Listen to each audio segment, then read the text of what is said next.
Hey guys, welcome back to the channel. This is story about what if Rias comes to get Naruto from Konoha part 1. Before I start, please do support for more amazing content and comments for part 2. Do consider to subscribe my channel and share my video to your friends and check out the description as well. Let's start the video. Staring at Jiraiya's makeshift grave.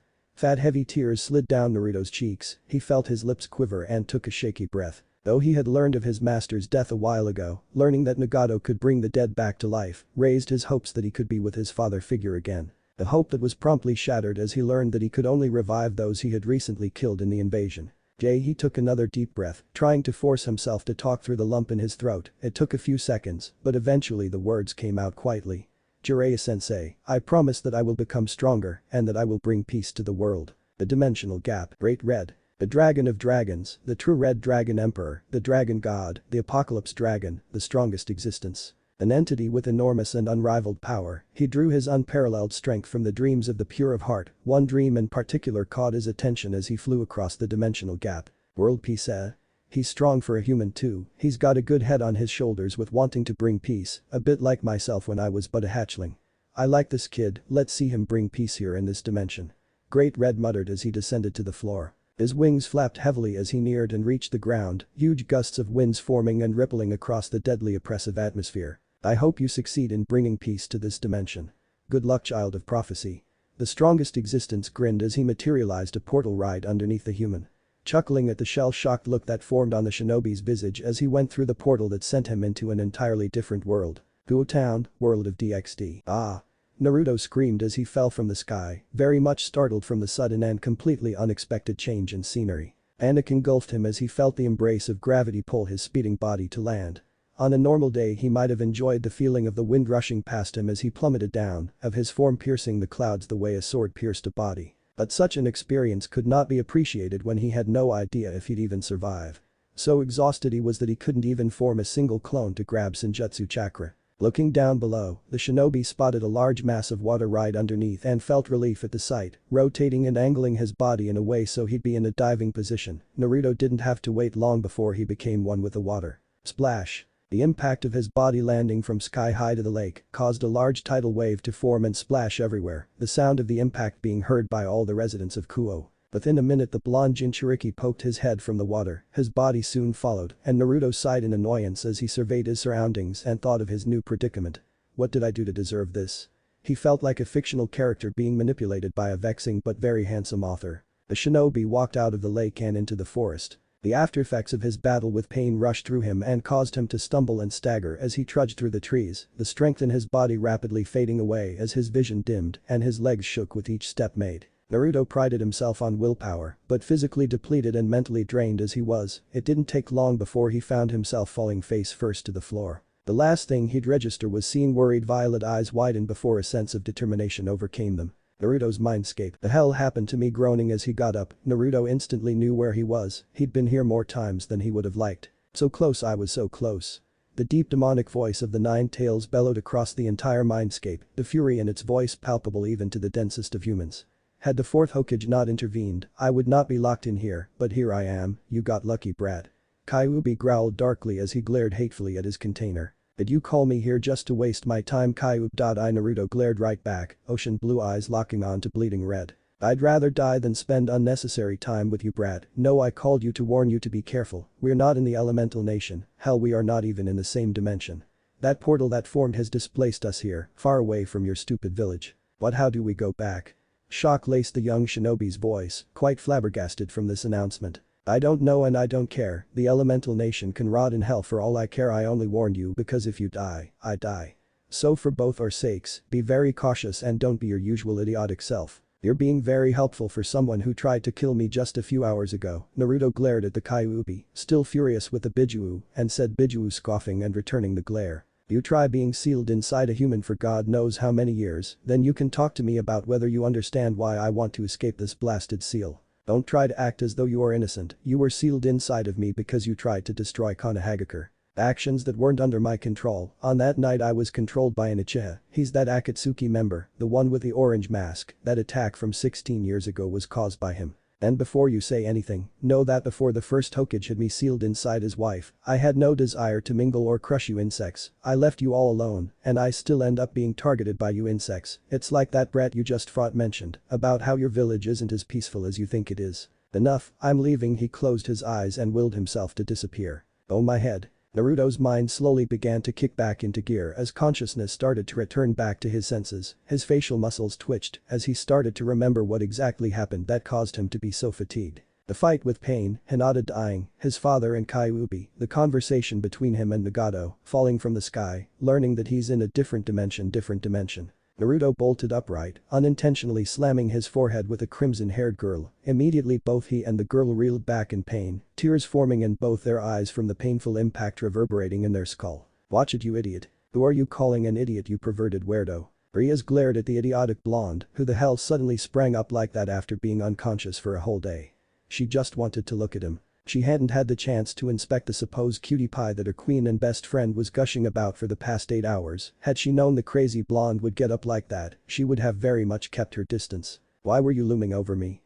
Naruto questioned, head still throbbing with pain while trying to wipe the tears from the edge of his eyes, getting off the now vacant bed and standing at his feet. "I was checking to see if you were okay. My friend Akeno found and healed you.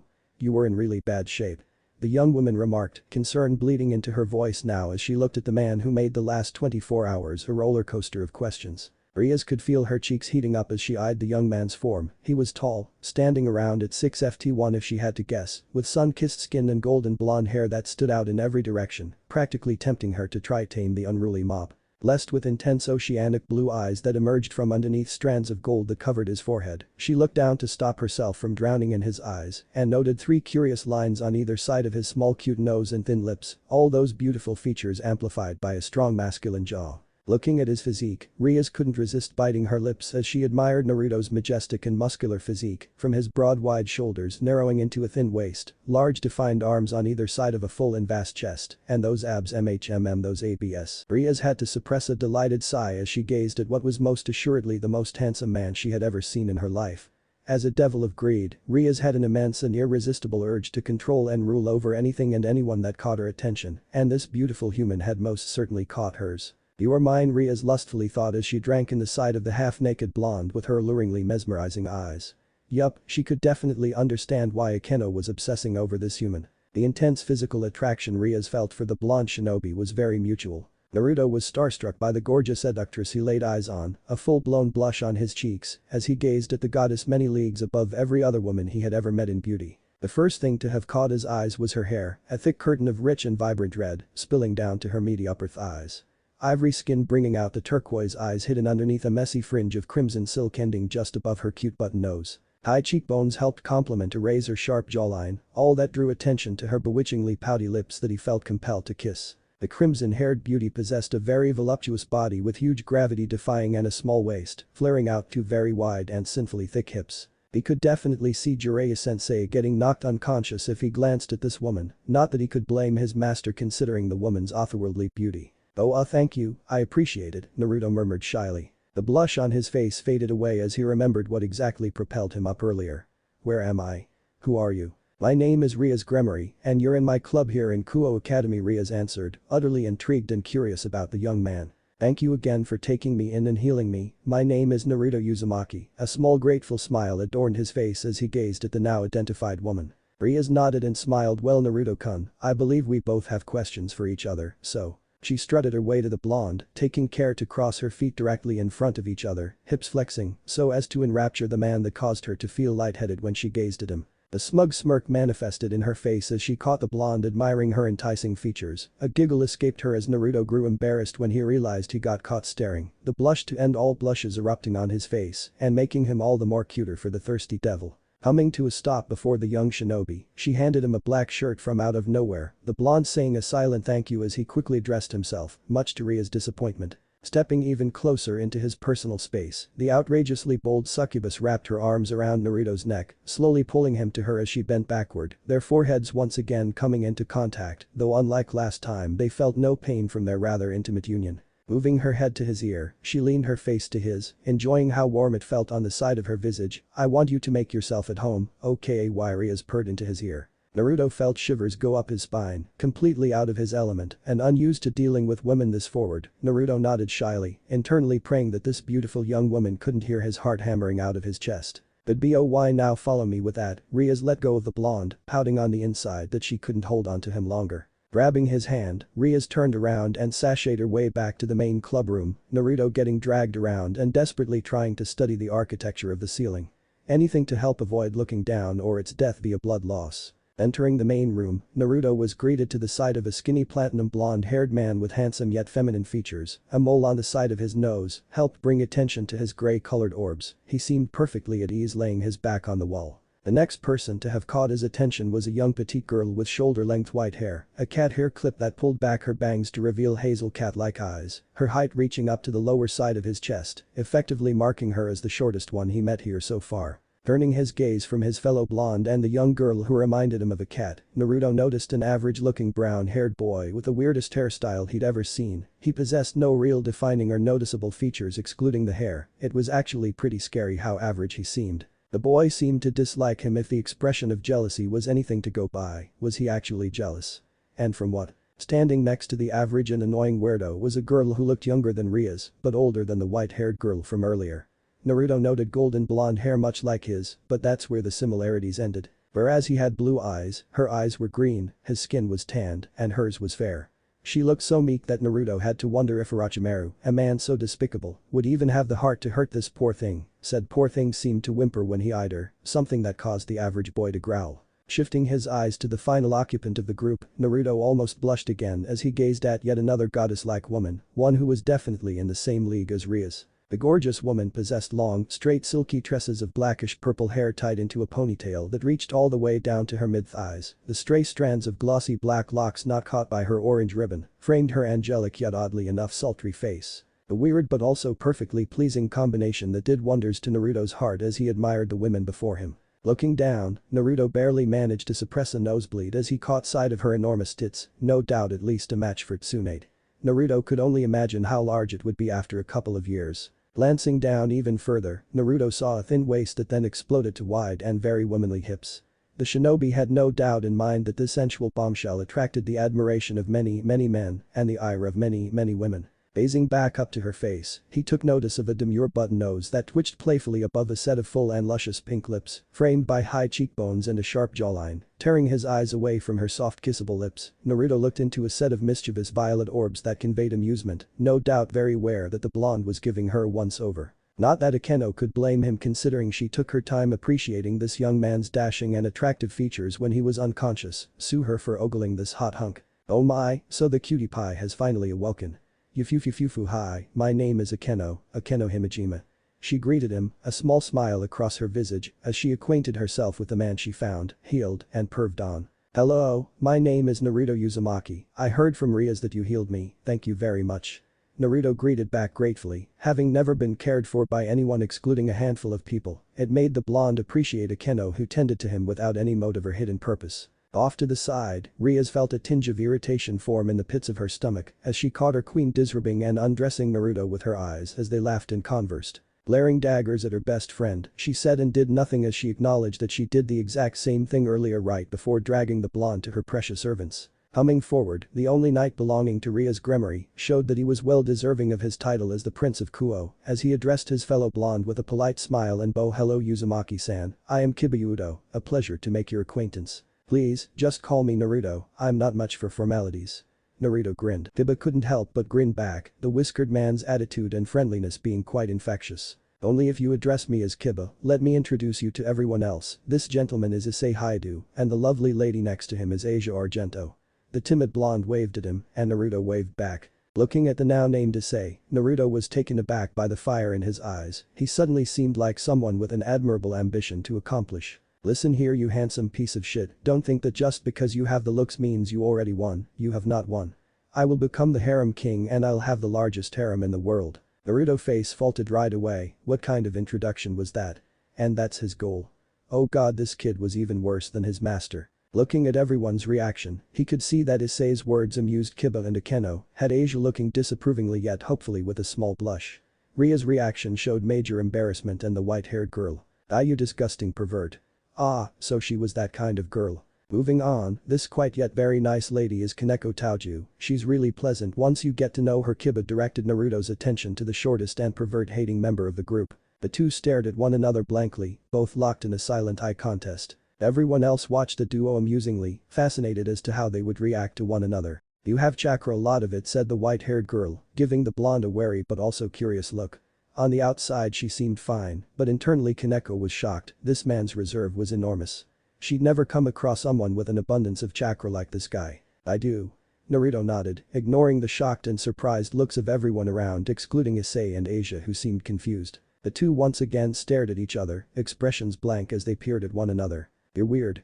Kaneko replied blandly, causing amused chuckles to erupt from her fellow devils and another face fault from the shinobi. Rias struggled to contain her smile as she witnessed her peerage interact with the blonde. The spectacle was quite entertaining. It was also appreciated to discover that he does wield power, and a lot of it from what Kaneko was suggesting. A rather unexpected but very welcomed opportunity to strengthen her peerage. She didn't know the shinobi well, but she needed more pieces, and she trusted her rook's judgment. Seems like she has a new member to her family. "Naruto-kun, while it is surprising to hear that you have chakra, I think you should know that all of us here excluding you are devils," Rias says casually. "Pardon me?"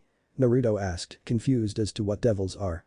In response to his question, Rias and everyone else suddenly seemed to grow wings, sleek bat-like wings emerging from their back. Rias began to explain about the history of devils, their relationship with the angels and fallen angels, the other pantheons around the world, the devil civil war that followed suit after the Great War, and about the reincarnation system that the Beelzebub created. All this information Naruto soaked quietly. It would have surprised many, but Naruto was quite intelligent and perceptive. He could understand and grasp many meanings when others who were supposedly more intelligent and observant would not. He was simply dead last in the academy because he saw no reason to apply himself when his education was hampered and sabotaged by the adults. It was only much later that Iruka came to care for him, but even then, a single teacher versus the entire staff. He was far from stupid, but when almost all the staff were deadest on ensuring he didn't perform well, it was no wonder that he was unwilling to heed the lesson taught in class if he would work just to fail in the end because of the ignorance of people. So just to summarize, the world is composed of many different factions or pantheons. The devil faction that you all belong to is part of the biblical pantheon. There was a three-way war between angels, fallen angels and devils. It lasted for centuries and ended with no victor, but the original Satans died.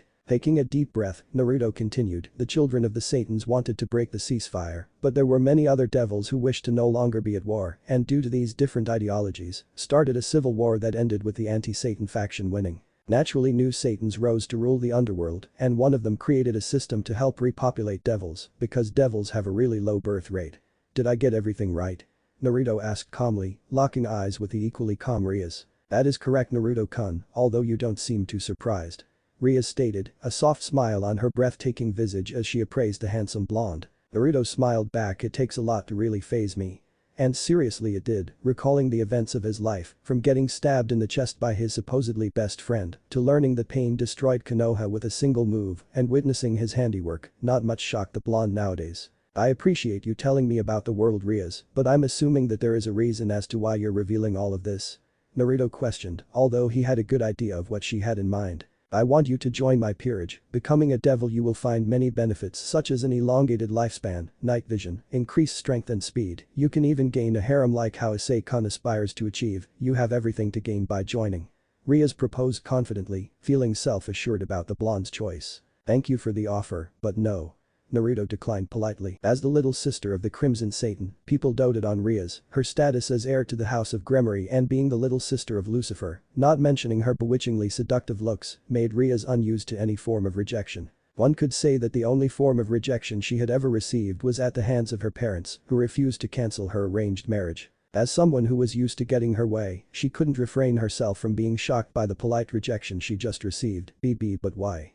She stuttered, eyes wide as she looked at the first person to refuse her since her parents. Naruto closed his eyes as he remembered the promises he made, the dreams he planned to achieve, the vow he made in front of Perv Jiraiya Sensei's grave. Opening his eyes, Naruto locked gazes with Rias, intense cerulean blue meeting a kind yet startled beautiful turquoise. "Rias, there is a lot that I must accomplish. Joining you would prevent or slow me down from achieving those goals. I can't join you as a devil." However, Naruto gave a small smile as he looked at her, and then at everyone else. "I would love to be friends with all of you, no doubt you're a rowdy but genuine lot." At that everyone grinned, even Kaneko and Asia gave a small and timid smile respectively. Rias blinked, staring at him for a moment until she broke out into a laugh, taking even her peerage members by surprise, as she didn't laugh often with people she wasn't too familiar with. "I hope you know that once you achieve your goals, I will have you join my peerage," Rias proclaimed, eyes twinkling in amusement and mirth as she eyed the whiskered man with surprising tenderness. "How about a bet?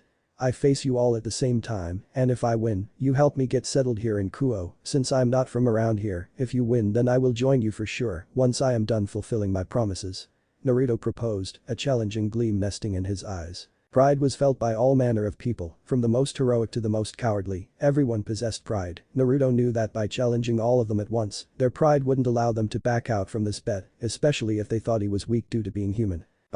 Cutie pie, I don't think you're giving us credit where it's due. To take on all of us you'd have to be very strong," Akeno replied back sweetly, though the irritated look in her eye betrayed how she felt about the bet. "It's alright to be scared, Akeno, though I do promise to take it easy on you all," Naruto responded back, perfectly aware that he succeeded in pissing everyone off. He tried not to think about what Akeno called him, he blushed enough times for today as it was. Seething on the inside, Rias clenched her knuckles as she regarded the blonde. It did not matter that he was most definitely the most handsome man she had ever laid eyes on. No one insulted her and her precious servants, and got away with it. "Naruto-kun, we accept your challenge." Forest of Kuoh Town, 20 feet apart, the distance that separated shinobi and devils as they glared at one another. The Nine-Tails Jinchuriki suddenly grinned, a sadistic and predatory grin that unnerved the devils and had them incredibly wary as they appraised the blonde. "Last chance to back out, guys, you won't like the outcome of this fight," Naruto stated, very much aware that his offer would be refused. "If anything, you should be careful, Naruto-kun, we are a very capable group," Rias replied while puffing her chest up, her competitive nature taking a hold of her. "You've been very, very naughty, I will enjoy punishing you," Akeno chirped, a sly and teasing smile forming on her face. Naruto was immediately reminded of the Chunin exam proctor. What was her name again?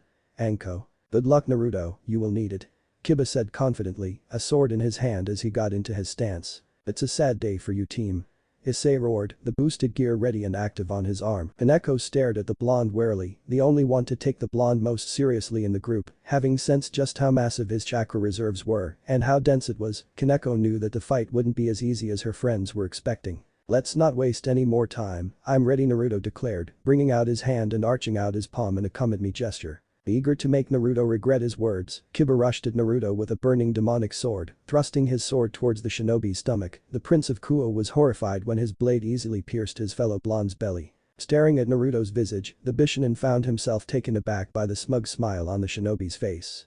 "Great clone explosion," Naruto whispered, his form glowing then erupting into a small explosion, one that shocked the Gremory group as they watched Kiba's injured form flying back to them. "Now would be a good time to mention that one of my abilities is being able to form copies of myself and that they can explode at will," Naruto announced from behind them, spooking the devil peerage as they immediately turned around to face him. Ugh, Kiba moaned out in discomfort as he got up, his body in pride and pain as he stood alongside his fellow peerage members. His discomfort lessened as Asia proved her worth and healed him quickly. "Kiba, Kaneko, you both will attack him simultaneously while me and Akeno fire spells at him from above. Don't hold back and be ready to get away from Naruto if it's his clones who can explode. Asia, stay close to us and Issei, keep charging the boosted gear. Akeno, hold your lightning spell and get ready to merge it with my power of destruction."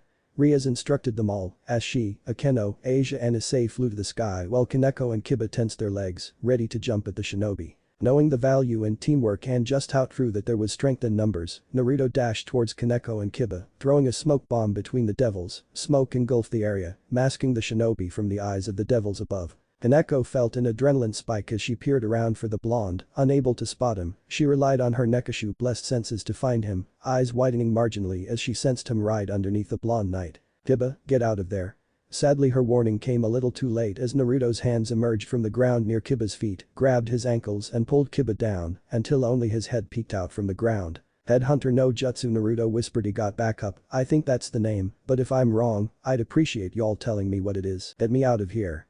Kiba tried to move and stir but failed to budge. Nekomato pulled back her fist, ready to strike and shatter the ground up until she felt a presence behind her, rotating on her heel. Kaneko struck out her punch only for Naruto to sidestep, grab her arm and fling her towards Rias. The Gremory heir reeled back in shock as she saw her precious rook soaring to her from the smoke, the air knocked out from her when Kaneko's hard head crashed into her stomach. Forming a big magic circle, Akeno expelled outer energy in the form of a large blast of wind that blew out the smoke, revealing Kiba still buried in the ground, but no shinobi. Now knowing that the shinobi was more than capable to be able to sneak up on her, she and Asia quickly regrouped with Kaneko and Rias, both of them up and out for blood. Issei meanwhile was next to blonde Bishonen, and it took a while, but he finally freed Kiba from his restrictive prison, the Bishonen and the pervert bolting to their allies in an instant. Right away all 6 devils flew up, clear away from the forest and the ground where the shinobi might pop up. "I'm sorry but he was way too fast, faster than even Kiba." Kaneko apologized, very aware of the frustration rolling off her king, a frustration felt by them all, as they had a terrible start in this battle. "It's not your fault Kaneko-chan, Naruto-kun is just a lot more capable than I had imagined, as the strategist in our group, the fault is mine," Rias consoled, in no way blaming her Rook or her other pieces. Charging up her signature power of destruction but being sure not to go overboard, Rias sent her chaotic destructive power to the ground, intent on injuring the shinobi or at the very least, draw him out from his hiding spot. A large tremor spread across the clearing as her fatal, environmentally unfriendly energy devastated the area. Still no blonde, Rias began to feel nervous as she started to worry over him, anxious to know if he was alright or not. Her worries were unnecessary, as Naruto poked his head from underneath the ground just further away from the blast radius. Deciding to be more confrontational, Naruto got out of the ground and quickly jumped away from a lightning spear courtesy of Akeno, creating 5 shadow clones to even the odds. Naruto and his clones leaped to the air to greet the devils, all who were ready for him this time.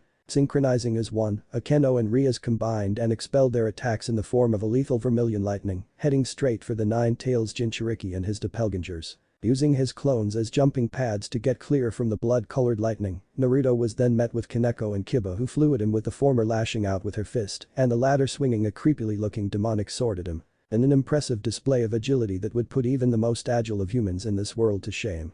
Naruto weaved through their attacks and struck them both, sending them flying to the ground unconscious. Creating another shadow clone who understood its purpose, Naruto was spun and catapulted by his clone very quickly to the rest of the peerage. Angling his body to the side to avoid the dragon shot courtesy of Issei, he raised both his legs and struck Issei and Akeno when they were at striking distance, the power behind his strike sending them soaring to the ground. From there Naruto grabbed Rias by her calf when she tried to fly away and with considerable strength, threw the screaming Gremory heiress to the floor. He ignored the shivering Asia and landed softly on the floor. Naruto grinned softly at the scene he caused. "I think it's fair to say that I won, right?" "Why yes," Rias stuttered, utterly dumbfounded, dazed and in pain with the lightwork Naruto made of them. Occult Research Club. Choosing the couch which afforded the best view of the room, Naruto sat down and was surprised at how soft it was. Looking up, Naruto felt a bit weirded out seeing everyone just stare at him. It made the blonde feel partially bad for making such easy work of them, though he had honestly thought that they were stronger than what he had seen earlier. "Well, perhaps I should have held back more, something to consider for next time, if there is a next time." Cutie pie, you didn't tell us you were so MHMMSTRONG," Akeno purred teasingly, delighted at how he flushed pink. "Cute, shy, and strong huh, most certainly her type of man." "Ignore my queen, Naruto-kun, I'll help you settle in personally, I'd be happy to help and teach you about Kuoh town and its people." Rias nodded at him, gracing the blonde with a small smile. Naruto smiled back gratefully, internally aware that he owed this young woman and Akeno a lot for taking him in and healing him. "Thank you Rias, I really appreciate the help." "It's no problem, oh before I forget, I'll have you enrolled with us at Kuoh Academy, that way you get to continue your education and we get to see each other more often." Rias said cheerfully, very pleased with her quick thinking. Naruto immediately reeled back, not ready and never will be at the prospect of school, getting ready to refuse her. He opened his mouth and quickly closed it. A good shinobi always blends in. Ugh. "Naruto, what's your age?" Kiba questioned him, very curious and musing about the enormous power gap that existed between him and his fellow blonde. Surely it would make sense that he was at least 18 or 19 years old. "I'm 16, turning 17 soon," Naruto answered, shocking everyone and damaging their pride that someone so young laid waste to them all. "Then you'll be in second year with Kiba, I'll have you two be class together and I'd be very happy to give you a tour of the academy." Akeno interrupted Rias, suppressing an amused smile at the annoyed look her favorite retweet sent her. "So what do you think cutie pie? You happy to spend more time with me?" Akeno winked playfully. "I'd be happy spending more time with a friend, but I do have to ask why do you keep calling me cutie pie?" Naruto asked, a little embarrassed and yet secretly pleased at the unique nickname. His question made her giggle as she responded back to him, "That's easy, it's because you are a cutie pie." Her words made him blush and nod shyly. It wasn't that he thought he was ugly or anything, but being known as the Jinchuriki in Konoha made any interest non-existent. His brash and obnoxious behavior didn't help much either. However, he did meet a lot of women outside the village who complimented him on his appearance, only thing was that they were much more subtle with their feelings and actions. Dealing with Rias, who was pretty daring, and Akeno, who somehow took it a step further, was a unique but an enjoyable experience. Really, the only woman who he could remember being so forward with the way they felt towards him was Hinata, and even then, it was a one-time thing. Hinata. He had no idea that she loved him. It made the blonde incredibly happy, but also depressed that he couldn't confront her to try and make it work. Any women who would jump and willingly face a monster of an S-rank shinobi to save him was. He had no idea how to describe such a courageous and amazing woman. But what if he couldn't go back and he was stuck here, never mind even becoming Hokage or the promise to Sakura, how would he confront Hinata or achieve world peace as he vowed to do? Yudo Naruto, are you there? Rias waved her hands to his face, concerned with the lack of reactions that she'd been getting from the blonde for the past minute. I'm here, Rias, sorry about that, was just thinking about something. What were you saying? Naruto asked politely. I was asking how you feel about joining Kuoh Academy tomorrow. Rias inquired as she walked back to her desk and sat down. We would like that.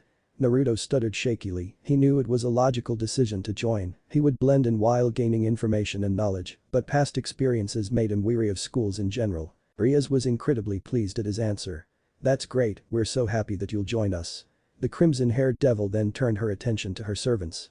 Now everyone, it's late and we have school tomorrow, so return home and have a good night. Have a good night Butchu, good night Akeno, Kiba, Asia and Naruto-senpai. Kaneko left the room, completely forgetting about her, ignoring the pervert who slumped at her coldness. Butchu, everyone, have a good night. Kiba uttered as he followed Kaneko out of the room. Good night everyone, it was nice to meet you Naruto-san. Asia smiled shyly at the blonde who couldn't help but smile back. Rias Butchu, Akeno-senpai, have a good night and team, though I lost to you today, know that I will become stronger and I will beat you and get all the girls. Issei loudly proclaimed. Naruto looked at him dully but nodded. I hope you achieve your dreams hentai-kun. Issei actually looked proud of the title bestowed and Naruto couldn't help but deadpan at that observation. Definitely worse than Jiraiya-sensei. He watched as the pervert and Asia walked away together. Shifting his gaze towards Akeno, Naruto deadpanned again as he saw her creep behind the seated Rias with a creepy and perverted grin. Good night Rias and Akeno purred from behind her king. Rias felt herself being pulled back into a pair of large and soft that enveloped the back of her head and the sides of her face, the alluring scent of jasmine and strawberries flooding her nostrils. Getting up calmly from her chair, Rias turned around and hugged her best friend, her own marshmallowy soft squishing against Akeno's slightly larger ones. Off to the side, Naruto looked to the side to offer them some privacy, aware that the lewd display of sexuality was in actuality two women just showering each other with sisterly love, even if it didn't look very sisterly. Have a good night Akeno-chan. Rias said genuinely, a soft and beautiful smile being directed at her sister in everything but blood, a smile Akeno fully reciprocated as she hugged back and kissed her best friend on the cheek before letting go. Sashaying her way to the blonde, Akeno took Naruto by surprise when she hugged him too, giggling lightly at the flustered look the blonde had been having a lot lately. She gasped lightly as Naruto wrapped his strong and muscular arms around her cheeks tinting pink as she laid her head on his upper chest. They stayed like that for a couple of seconds, the attractive pair content in each other's embrace. Feeling Naruto shift around a little bit, Akeno removed her head from his upper chest to look up at Naruto, her cheeks flushing into a darker shade of rose as the blonde gazed at her. Thank you again for healing me Akeno, I'm really grateful for that. Naruto spoke sincerely, his rough childhood making him humble to those kind enough to help him. It's no problem Naruto-kun, I couldn't just let you die you know, if I can help someone then I will. Akeno replied back earnestly, earning a small real smile from the Jinchuriki. Have a good night Akeno uttered shyly, letting go of the blonde and walking away from the shinobi and the redeed, a smile blossoming on her face as she heard Naruto mumble a good night. You still owe me an apology Naruto-kun for how we first met. Rias blankly stared at him, her lips twitching as she tried to stop a smile from popping up when she saw him reel back and cringe. Sorry about that Rias, I hope you're not too upset about that. Naruto apologized. Rias said nothing as she got up and walked up to Naruto, grabbing his hand and dragging him away from the clubroom, much to his confusion. Where are we going Rias? Tossing a glance over her shoulder, Rias smiled coyly. You will make it up to me by sleeping with me in bed. Oh, that sounds good to me. Wait what? Naruto stood at the gates of Kuoh Academy, his head hung low as he fought the sadness and crippling depression that gripped him the moment he laid eyes on the menacing and ominous gates of the academy. He'd been standing there for an entire minute. Might as well just end this already.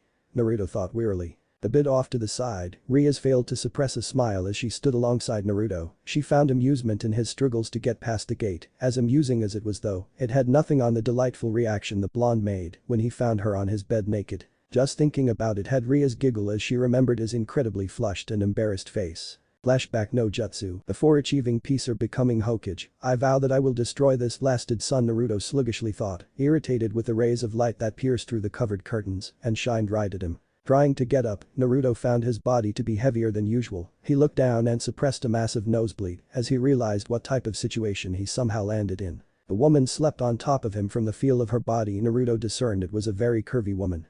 The crimson red hair told him it was Rias, and the shinobi gulped as he felt her bare body pressing against his. She wore no clothes.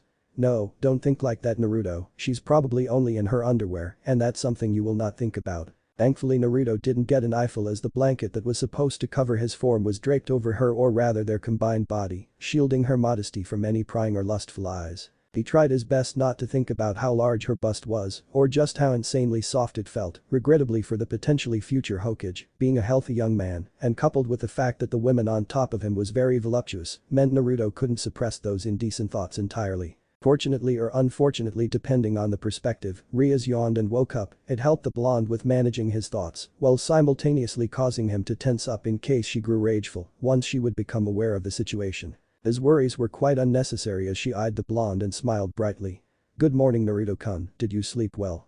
Rias asked from atop the shinobi's chest. "I did, though I have to ask, why were you sleeping on top of me? And why without a shirt or bra?" "I slept on top of you because you make a very good and warm pillow." Her lips curved into a sultry smile as she inched her face closer to his. "I don't wear anything because I like to sleep naked." And naked, he stuttered, mortified and embarrassed on her behalf. His reaction caused her to chuckle before she winked at him saucily. Having had her fill of teasing the blonde for the morning, Rias got up, flashing Naruto in the process with a view of heaven, too large and shapely, jiggling and forcing the blonde to close his eyes, a hint of crimson on his cheeks from the lewd but enjoyable view. Rias inwardly smiled as she got off the bed. Almost everyone she met would have been utterly happy to ogle her body if given the chance, yet this human, an admittedly powerful and a very gorgeous one, choosing to do the opposite was very refreshing and sweet. She wasn't blind to the quick admiring glances he sent her, but just as he would start to gawk, he'd look the other way and try his best not to stare. Even if she didn't mind it, Rias felt her respects and admiration swell up as she thought of how polite he'd been trying to be. "I'll go take a quick shower, Naruto-kun, feel free to raid the fridge, okay? Thank you, Rias, for letting me stay here, and are you decent?" The shinobi sat up but still kept his eyes shut just in case he got another eyeful of dot. "I'm wearing a shirt, Naruto-kun, you can open your eyes."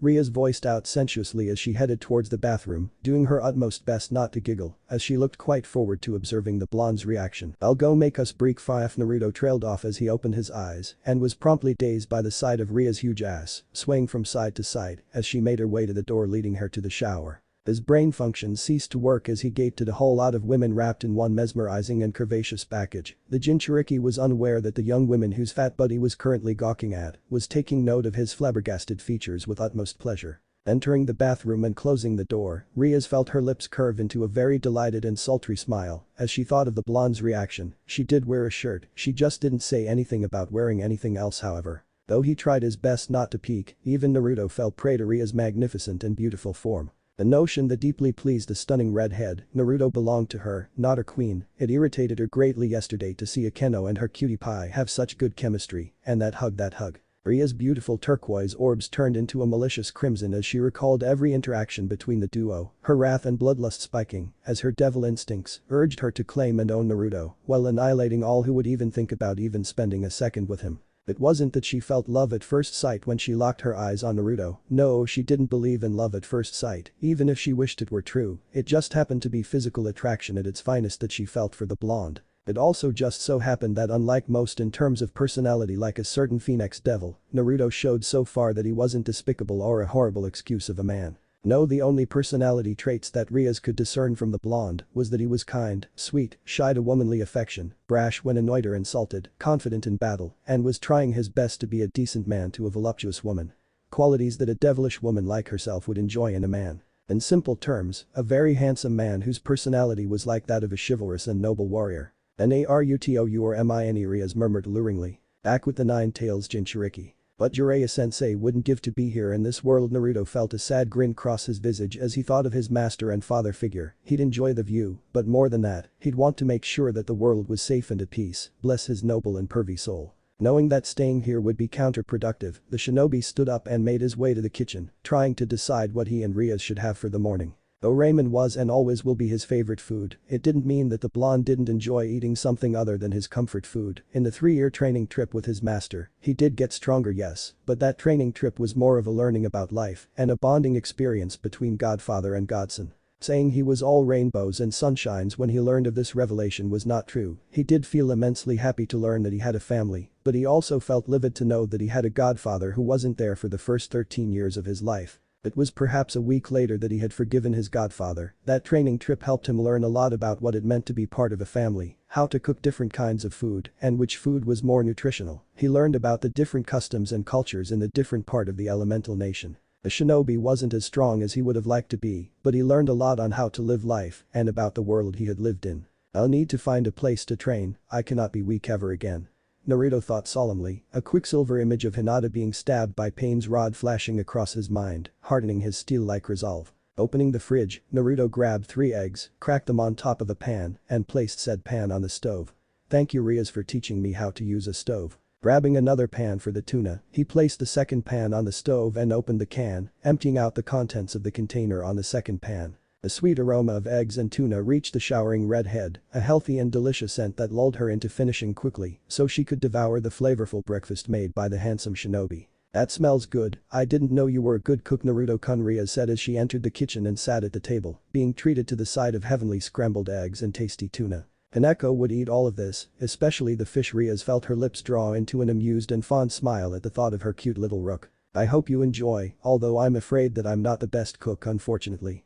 Naruto said modestly. I'd rather eat good food made by friends instead of the best food made by strangers. Then I better make sure to cook for you often. Rias giggled at that. Breakfast for her was usually spent alone and was not very pleasant, she could definitely get used to this. Flashback no jutsu end. Knowing that classes would start soon and being the responsible student and upperclassman that she was, Rias looped her arm with the blonde, shivering slightly at the contact made as she dragged him with her to school. No sooner did the duo pass the gate, every pair of eyes in the courtyard and in the classroom that could look outside gazed at them. A normal occurrence that usually occurred when Rias passed the gates of the academy was heart-shaped eyes appearing on the faces of the male population who couldn't resist the enthralling beauty that she possessed. The female population was a mix, with most praising the Gremory heiress with star-filled gazes, admiring her as their dreamy older sister figure to a very unhealthy degree, and the remaining treating her the exact same way the boys would. It was the standard for Rias, and the same could be said for Akeno. Every day attended for the last 3 whole years would show the exact same kind of devotion and love that Rias and Akeno would receive daily. One might even say that it was tradition, which is why when Naruto, a very handsome young man, came in, arm in arm with one of the 2 great ladies, it destroyed tradition.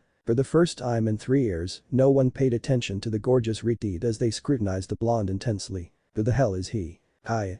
He's so handsome. OHHH, god.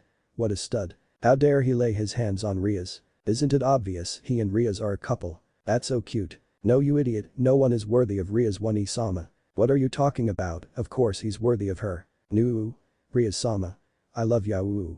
I hate him. The delighted squeals and the rage-filled screams released by the students stopped the attractive pair right in their tracks, both wide-eyed and bewildered as they witnessed chaos, pure unadulterated chaos, taking a hold of the students and turning them into mindless angry savages. Though all the women in Kuoh found the blonde to be extremely handsome, most even believing him to be far more attractive than the precious prince of Kuoh, the devotion and love they felt for Rias made them place her on a pedestal high above where none might reach. The only exception being Akeno, who was placed on a similar pedestal as her best friend. Which is why despite his attractiveness, most of the women were siding with the male population, fuming with fury and wanting to kill the blonde for his atrocities, breathing in the same space as her, coming in the gates together with her, being arm in arm with her. Such obscenity and outrage just simply could not be forgiven. Through the unfiltered gibberish being bellowed for all of Kuoh to hear, a single voice pierced through the haze of madness.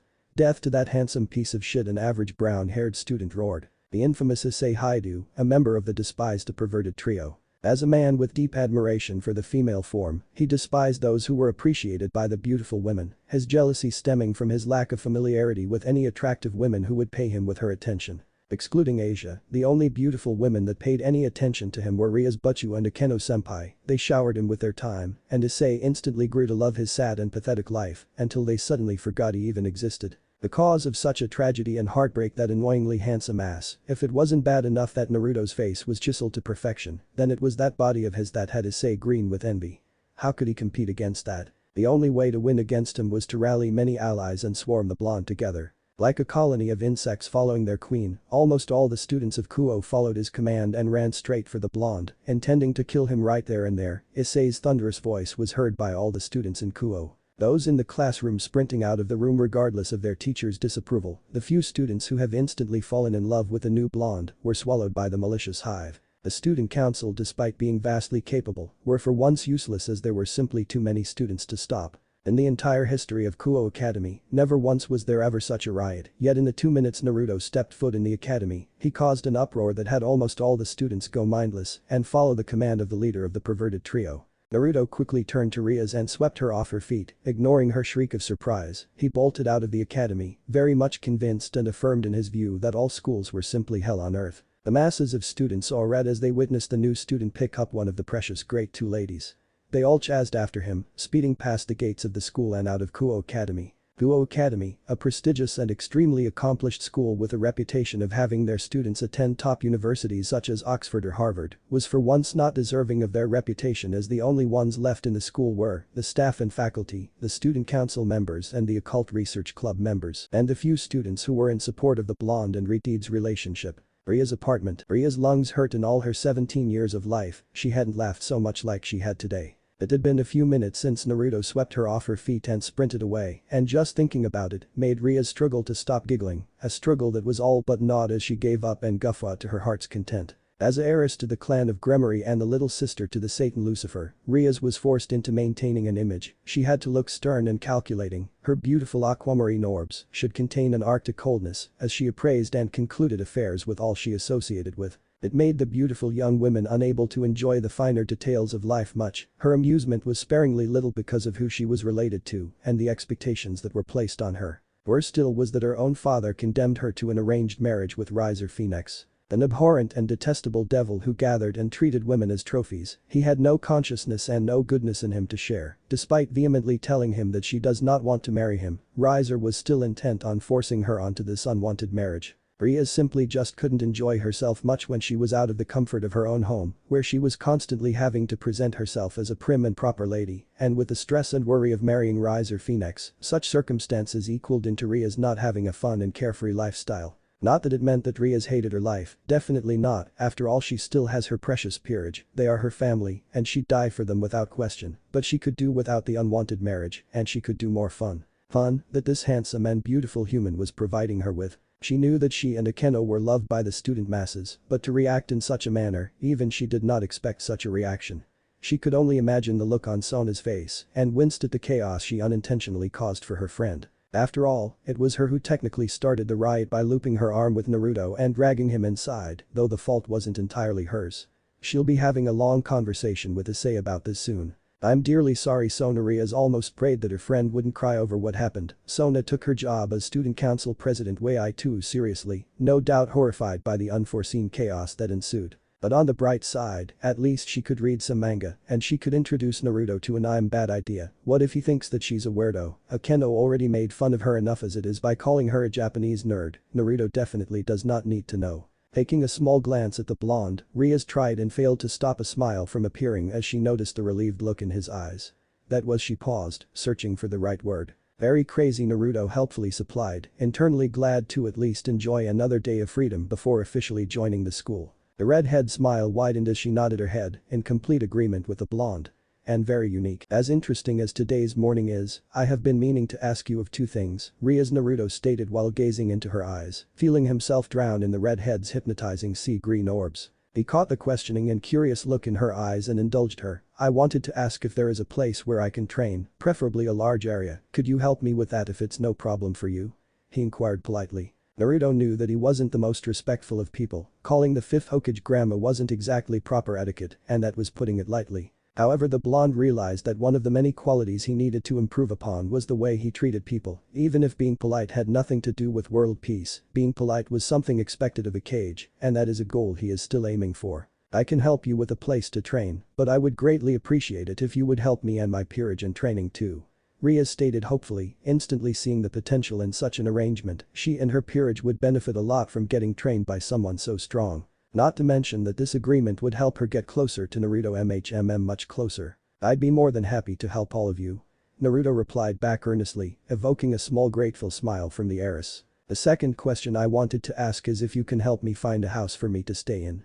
You've done so much for me already, and I can't keep relying on your kindness and stay in your home. I meant to ask earlier this morning. Naruto's cheeks tinted pink as he recalled the lewdness of today's events before leaving for school, but Kinda got distracted. His blush darkened at the sight of Rias smirking teasingly. This girl had no shame. Naruto-kun, I want you to stay with me here. It can get very lonely when nobody is around. It gets to the point where Akeno-chan sleeps here too sometimes cause I can't stand just how isolated it can be. You staying here means that I won't be alone when I'm home. It means that I have someone other than Akeno to cuddle with at night. Rias trailed off, giggling at how Naruto's face resembled the color of her hair. It also means that I get to know my new friend better.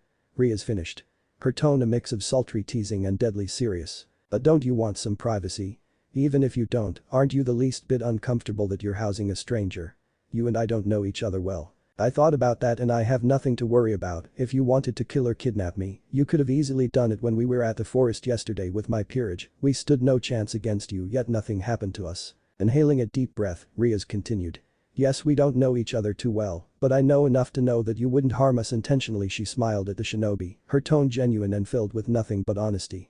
As for privacy, just don't come inside my room unless I invite you and that's it. She'd die from embarrassment if Naruto or anyone else saw the layouts of her room, manga books and anime posters found everywhere, action figures and anime sculptures on her study desk. She will not allow anyone passage to her safe haven. Thank you, Rias, thank you so much. I suppose one of the many ways I could pull my weight is by cooking breakfast and dinner every day, Naruto jokingly said, internally touched by this woman's kindness, to offer him a place to live for free just like that. He hadn't met many who were this kind and nice to him. You're very welcome. The cooking is also another reason as to why I want you to stay, Naruto-kun. The shinobi failed to suppress a grin at that. Opening his mouth to reply back, he got cut off before he could utter a word as Akeno came barging in, heading straight for the blonde and glumping him much to his surprise and the redhead's annoyance. Oh cutie pie, I'm so glad you're okay. I was so worried when I saw you get chased by those mindless savages. Just say the word and I'll fry them to a crisp. Akeno gushed coyly. The Thunder Priestess inwardly laughed at the fuming look sent by her best friend, wrapping her arms tight around the shinobi's back and discreetly sticking her tongue out to her king. Naruto shifted a bit uncomfortably as he felt Akeno's pushed against him. He didn't let that deter him as he addressed the voluptuous and kind but teasing women who healed him. I'm okay, Akeno, don't worry about me, but thank you for caring. Naruto spoke thankfully, a small upturn of his lips, making the usually seductive and beautiful queen of Rias Gremory flush pink as he smiled at her. Outing lightly, Akeno shifted her arms around to place them on his neck, leaning back slightly so she could get a better view of his heart-melting visage. Cutie pie, please call me Akeno-chan, say it with me, Akeno-chan, she drawled out enticingly. The shinobi's eyes wandered to her plump and inviting lips, her soft and melodious voice tickling his ears, and the thought of locking his own lips with Akeno's glossy pink ones sent a heat to his body that he struggled to quell. Okay, Akeno-chan, he mumbled softly. At your head check, you dumb blonde, you can't just kiss someone you met yesterday. Naruto raged at himself. The hell happened to him? It was like he'd been possessed by Jiraiya-sensei. Akeno, is there any reason you have come here? Or are you just here to annoy me?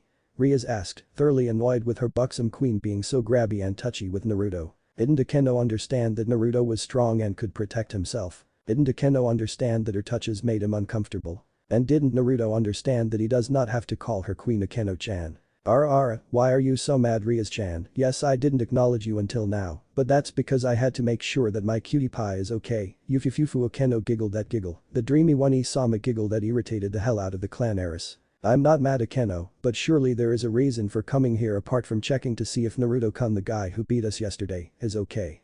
Rias stated sarcastically. Letting go of the shinobi, Akeno turned her attention to the greedy clan heiress. If you must know, I have come for quite a few reasons. First is because everyone is worried about you. Rias felt guilt churn in her stomach at the thought of her cute servants, needlessly stressing about her. Second is to tell you that Sona has dismissed everyone from school today and will hold an assembly tomorrow for all the students of Kuoh Academy, no doubt about today's entertaining events. Biting her lips to stifle the laugh that wanted to break free, Akeno successfully suppressed the laugh but could not hide the amusement and mirth in her eyes. The third reason is because I wanted to spend time with cutie pie here, she said, gesturing to the blushing blonde. Any guilt Rias felt regarding her cute servants vanished as she glared at her queen. Turning to the blonde who reeled back when her glare made contact with him, he cringed when he noticed the ominous and unfriendly crimson instead of the beautiful and kind bluish emerald spheres that he grew accustomed to seeing in these 2 days. You wanted me to show you a place to train, right? Follow me, Naruto-kun. As for you, whirling her attention to her best friend, her signature power of destruction shrouding her shapely form. She scowled at her queen, who matched her energy output as Akeno too was encased by yellow lightning. It's time that I discipline you as your king. The underworld. One of the many Gremory clans land. You tomato whore. Under bitch. Naruto's sweat dropped at the basic yet sort of accurate insults thrown. The only reason he didn't interfere in the ongoing fight between the two was because he could tell that the two of them needed to let out some steam. They were like him and Sasuke before Orochimaru gave Sasuke the hickey. Unlike him and Sasuke though, these two were much closer if the affection they showed to each other before leaving the clubroom yesterday was any indication. Fortunately enough, the two great ladies seemed to have finally run out of gas. If the heavy breathing and the sweat-drenched faces was anything to go by, sun shining between the two women, both of them stopped charging their attack. As weak as it might have been, neither wanted to strike the blonde with their energy. Naruto-kun, get out of there, I need to teach Akeno some respect and manners. Even talking seemed to be a difficult course of action for the redhead, her lungs desperately burning for oxygen. Teach me manners and respect. Big talk from a spoiled brat with smaller tits, having been best friends since childhood. Akeno knew which words annoyed the hell out of Rias and which made her feel rageful. Right now she did both. What did you say, you fuck? Enough, Naruto bellowed, startling both girls and causing them to finally stop fighting. Gazing at Rias, who flinched at the intensity of his glare, he softened his gaze. Rias, I know you're angry, but fighting with your friends is never enjoyable unless it's a fight to relax or to find out who's stronger. Please don't get too angry. The heiress pouted and looked to the side. It might have looked as though she opposed his opinion, but mentally the heiress did agree with Naruto. Didn't mean that Akeno doesn't deserve a spanking with her pod-coated hand. Power of destruction equals pod. Moving his attention to Akeno, who unconsciously stood up straight, he tried his best to quell the mirth in his eyes as he addressed her. Akeno-chan, there is nothing wrong with annoying your friends, but right now you and her are very tired. Please rest and don't annoy her. Walking to the Thunder Priestess, he grabbed her hand, startling her in the process, and dragged her to Rias, who instantly understood his intentions and rolled her eyes. Shoving the ravenet lightly to Rias, both girls stared at one another blankly. Growing annoyed with the silence, Akeno sighed in mock annoyance and opened her arms in a hug me gesture. Needing no further encouragement, Rias moved and hugged Akeno tightly. Placing her mouth an inch away from Akeno's ear, she smirked when she felt her queen shiver from the proximity. You're a meanie, Akeno-chan. Pulling back slightly from the hug so Rias could study her features, Akeno presented a very lewd smile that abruptly had Rias blushing and shying away from her queen's horny stare. I'm only a meanie for you, sweetie. She purred erotically. Sorry for ruining the moment, but I'm going to train. Do either of you want to join me?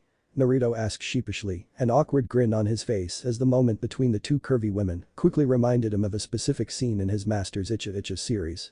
Love in the Family. Just thinking about those days where he was forced into proofreading all the pervy books made by his godfather had him flustered. No questions behind it that Jiraiya-sensei would find inspiration from this moment. Train? You want us to train right now? When we're so tired? Rias exclaimed, dumbfounded. Surely he couldn't be serious. Right now she and Akeno were exhausted, smelly and drenched in sweat.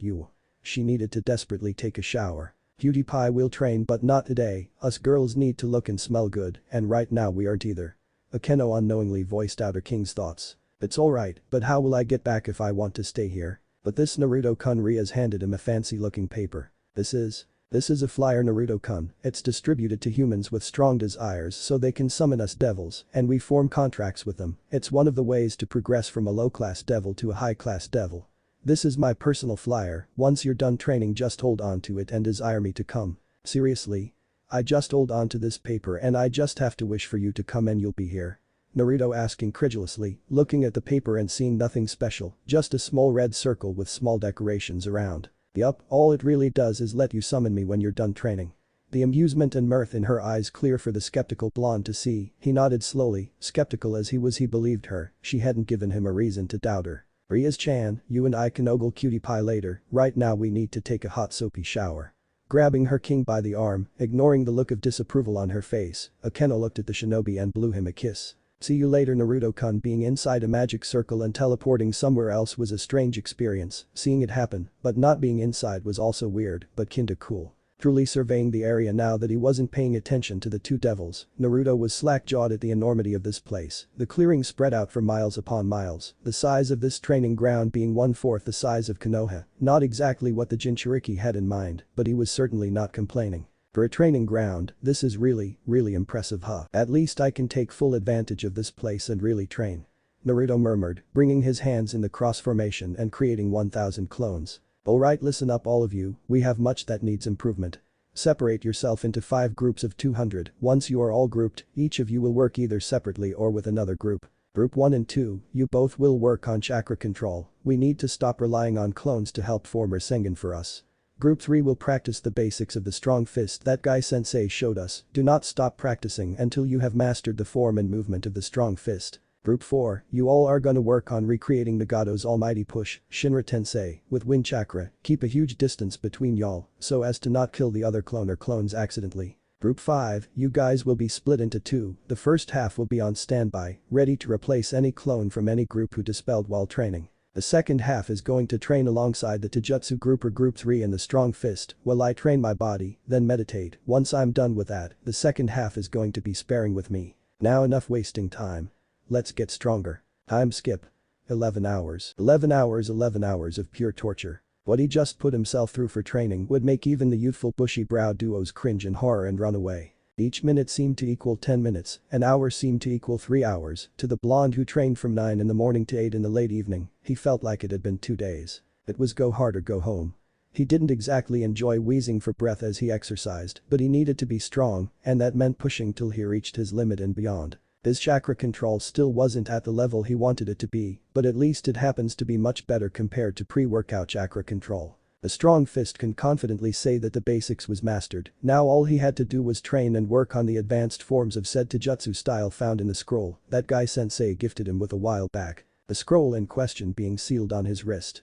The almighty push. It would take a while before he could make any gateway with that technique, the shinobi was determined to have that jutsu in his arsenal, having been on the receiving end of that technique more times than he liked, he could see just how useful and valuable it really was. The idea he had in mind was simply expelling wind chakra from his body, either in the direction he was facing, or in a spherical direction that targeted everyone with a powerful force of shockwave that could move even a mountain back. Like the original almighty push, the more chakra expelled, the stronger the wind blast that would catapult his enemies or their attacks as far away from him as the chakra output would allow. Unfortunately, such a jutsu wouldn't be a part of his arsenal anytime soon. Walking to the nearest tree, the Jinchuriki sat down and laid his back on the trunk, exhausted and beat from all the training he accomplished for today. He didn't even have enough chakra to try summoning jutsu. It did however make the blonde wonder about Konohagakure and everyone. Was his mother figure Tsunade in good health? How about Iruka-sensei and the raiment stand owners? Konohamaru? His former classmates? What about everyone else? Without Sage Mode, Naruto wasn't a good censor, but even he could tell that everyone really did come back from the dead. Grateful as he was to Nagato, anxiety still gripped the blonde shinobi. How would everyone continue living when their home and everything else was in shambles? Wouldn't the other villages think they are weak for falling against one man? Leader of the Akatsuki or not, especially when the one who beat Pain was not present anymore. And what about Hinata? Why would someone as weak as you try to resist? Why would you fight me when you know that you'll only die? Those words, uttered by the leader of S-rank criminals, formed into a question that resonated with the Jinchuriki. Why would Hinata jump in to save him? What did he do to inspire her? And did she really love him? If so, was he really deserving of that love when that love got her killed? Naruto didn't know the answer to any of his own mental questions, but he did know one thing, the answer to all that could be answered only by confronting Hinata Hyuga. And only God knows when he'd return back home. Above everyone else, there was no other individual who Rias respected more than her mother, her doting mother who would always tuck her in bed once she felt sleepy as a child, would always comb and brush her hair when it was frizzly and messy. She remembered how she once scraped her knee, and her mother would not let her out of her sight for 2 full weeks. When questioned as to why she was worrying so much, one Venelana Gremory gave a response that made Rias feel like the most precious girl in the world. You're my heart, Rias, if anything were to happen to you then I can no longer exist. It hurt so much that her loving mother would agree with her father that an arranged marriage between her and that barbarous oaf was beneficial for her future. It hurt so much that she even stopped communicating with her altogether. Having waited for Naruto for so long, Rias once recalled a lesson that her mother taught her before she cut off contact with her parents. Imagine you're holding something light like paper, and you're holding it with your arms stretched out. It may not feel heavy, and it is something insignificant to hold on to, but Rias, the longer you hold something even if it's small and unimportant, the more burdening it would be. Problems and feelings are the same way. Let's say you had a small tiny problem that you didn't consider to be of importance, the longer it stays there, the bigger the problem will become before it feels very suffocating for you. It made plenty sense what her mother told her, leaving Naruto in the training ground with her flyer didn't seem like an issue, but as the hours rolled by, the more she began to stress and worry about him. Why was he taking so long? Was he alright? Did someone or something attack him?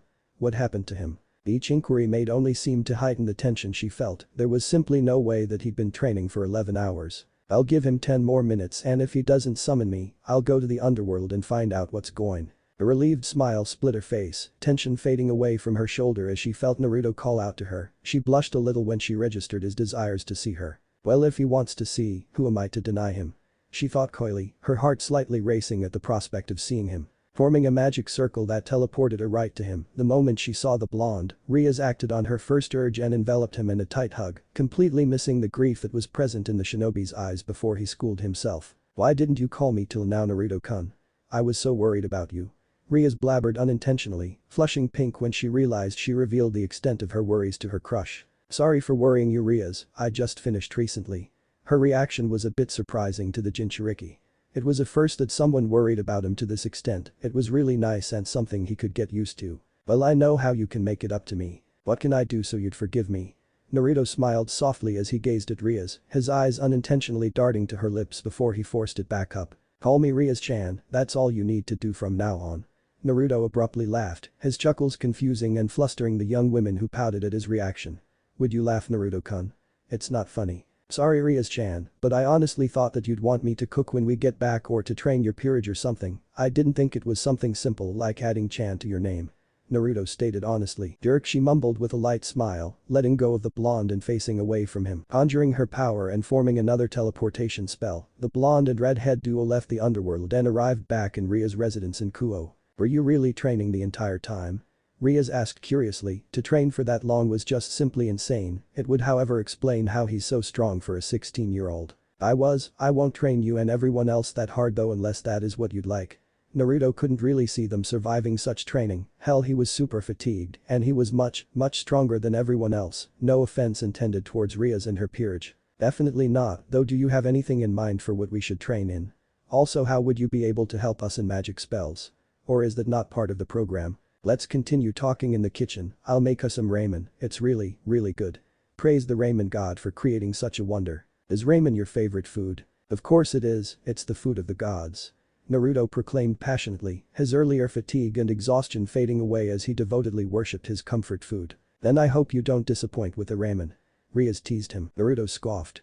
Ramen never disappoints. Outrageous and disgraceful. Sona Citri took immense satisfaction in her role as the president of the student council. That role was her pride and joy. The duties done that most would consider tedious and boring brought her joy like no other. As student council president, she had full authority and jurisdiction to confront, punish and lecture any student who weren't performing to the best of their ability. Being student council president meant she could help guide those lost and helpless students in forging a better future for themselves. It meant a lot to her to see every single student pass with flying colors, a rather admirable and unique goal for a devil, but that's one of the qualities that separated her from most of her kin. Hell. Her ultimate dream was to start a school for lower and middle class devils so they could be more knowledgeable about raiding games, culture, education. It might have not shown much through her icy, strict and disciplinary attitude, but she truly cared about the well-being and success of others, whether they be devils or humans or something else. Which is why yesterday's events were scandalously horrid and appalling for her. To see so many bright and well-mannered students throw away their education and act like idiotic brainless brutes hurt her. It was also a damage to her pride that she could not prevent and stop those students from being dim-witted. Over what were they being dim-witted about? Rias looping her arm around the elbow of a new student and dragging him inside. For almost all the students to go insane simply because of something as stupid as that. No.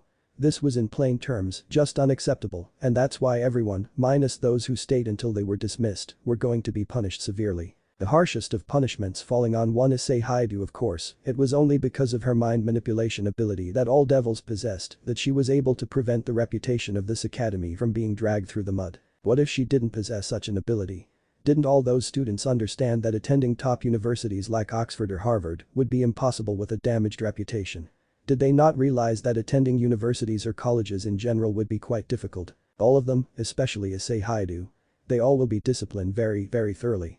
This she vowed. But before anything, she will personally prevent the same circumstances from ever happening again by greeting and welcoming the new student while daring anyone to even glance at their direction. So livid that she was, she felt like she could whip the behind of every student who participated in yesterday's madness and add in her devil powers to boot. Which is why she, Sona Citri of the House of Citri, the younger sister of the Satan Leviathan and the president of the prestigious Kuoh Academy Student Council, was standing here at the gates, waiting to meet and welcome the one who unintentionally caused the riot 24 hours ago. So that is him, though physically he looks strong and capable. I still find it hard to believe that this human managed to beat Rias and her peerage, a very impressive task for a human. Sona thought with a bit of awe as she studied the young man who came in with her childhood friend and stood before her. Hello, my name is Sona Citri, it's a pleasure to meet you, I am the student council president. Feel free to address me as Sona Kaichu or just Kaichu. It's nice to meet you too, my name is Naruto Uzumaki. Sorry about what happened yesterday. Naruto said sheepishly, though he quickly noticed how unlike yesterday, everyone seemed to not pay them any sort of attention at all. Talk about weird. Nothing to apologize for, Uzumaki-kun, if anything it's these sorry and miserable lot who should be apologizing to you for chasing you and for causing a terrible first impression. Her voice, though quiet and low, seemed to reach the ears of all the students in the courtyard who deflated at her words. Turning her attention to her childhood friend for the first time this morning, Sona smiled and nodded. Rias. Sona, I'm a bit surprised to see you here first thing in the morning. Rias nodded back. I don't want a repeat of yesterday's incident, which is why I'm here. Inhaling deeply and pushing her glasses to the bridge of her nose, Sona turned around to look at the students responsible for giving her a headache. I want all of you to head to your classes. Now. Immediately and without any form of protest, all the students obeyed the student council president and headed to their classes, none daring to speak a word in risk of aggravating the already aggravated woman. Damn, that's impressive. Naruto thought, very amazed with how she commanded everyone and seemed graceful while doing it. Without glancing in their direction, Sona spoke up. Uzumaki-kun, Rias, come with me please. The shinobi and Gremory heiress followed the younger sister of the Satan Leviathan, a look of unease and discomfort decorating the Jinchuriki's features as he could feel the displeasure rolling off from the woman in front of him. He could tell that it wasn't aimed at him, but such knowledge didn't deter him from feeling this way. Rias, I'd like to punish your pawn. Well, everyone's behavior yesterday was atrocious. Yes, it was your pawn who led everyone into chasing after you both. So she's a devil too, huh? Naruto thought, mildly surprised. It would make sense considering how cordial yet friendly the two women seemed to one another. Now Sona, you know that as his king, it is my right to punish Issei-kun for his actions. Rest assured though that I will punish him for what he participated in. I myself am appalled by what he did. Stopping abruptly, Sona turned around to grace her childhood friend with a look. Really, you can't fault me for doubting you, Rias, but you are kind, too kind even at times. Can I really trust you to handle the punishment for Haidu? You certainly can, Sona. I'll punish Issei so hard that the first thing he'll do this morning before lunch break is apologize to both you and Naruto-kun. Yeah, I just don't see that weirdo saying sorry to. He actually came up to me and said sorry. To say Naruto was surprised was an understatement. He genuinely thought Issei Haidu would rather eat bleach than to talk, much less apologize to him. He hardly knew the fella, but from the first moment they met till now, it only seemed that the harem-yearning man disliked and barely tolerated him. Can you repeat that again? I'm not sure I heard you right. I said I'm sorry, I know I've been a jerk lately and I hope we can start over, Issei stated glumly. Issei, despite his perverted tendencies, was actually a man who had his heart in the right place. Having felt that he was very weak in his recent ordeal with Rainer and the fallen angels and as a teenager with insecurities, to have to witness a guy the same age as him just utterly demolish him and the other peerage members in a fight, it was humiliating and a miserable experience. It didn't help that the guy was handsome and effortlessly captured the attention of both Rias and Akeno. To have to interact with someone that fortunate in luck was a difficult pill to swallow, but one he had to nonetheless in order to both avoid the spanking delivered by his king and to avoid his guilty consciousness. Yeah, I don't mind starting over, my name's Naruto Uzumaki. I'm Issei Haidu, nice to meet ya. All around a unique duo in the hallway were students who were keenly observing and now whispering harshly to one another, their gossip and eccentric comments easily being heard by the blonde and devil. What is that pervert doing now? Naruto-sama, why are you talking to that freak? Don't tell me they just became friends. The perverted libido should just die. Get away, Naruto-sama, that pervert is contagious. Naruto watched as a vein appeared in Issei's forehead, each comment just further enlarging the blood vessel. The last remark about him being contagious is what finally blew Issei over the edge. Shut up all of you, Issei bellowed, putting his impressive set of lungs to use, startling and terrifying everyone minus the shinobi. Make funny of me now, but know this, all you guys will wish you were half as cool as me, and as for you ladies, you all will beg to join my harem in the future and I won't let any of you in ever. Silence, pure silence reigned in the crowded and student-littered hallway. None spoke as each of them silently contemplated the leader of the perverted trio's declaration. Suddenly one of the female students' face contorted in fury, then an additional 2 faces, then 8 and then all at once. If it wasn't the feel of their bloodlust or the rage that clouded their eyes, it follows that their wrath-induced screams was what it is say turning tail and sprinting away from the angered and hostile woman. Naruto watched as the masses of students chased after Issei Haidu. Feeling nostalgia and sadness as Issei's quirks reminded him of his godfather, both were very shameless, both had an unhealthy amount of appreciation for women, and yet that's where the similarities ended from what he knew so far. Jiraiya, though he claimed to be a super pervert, was more of an honorable man than most people gave him credit for.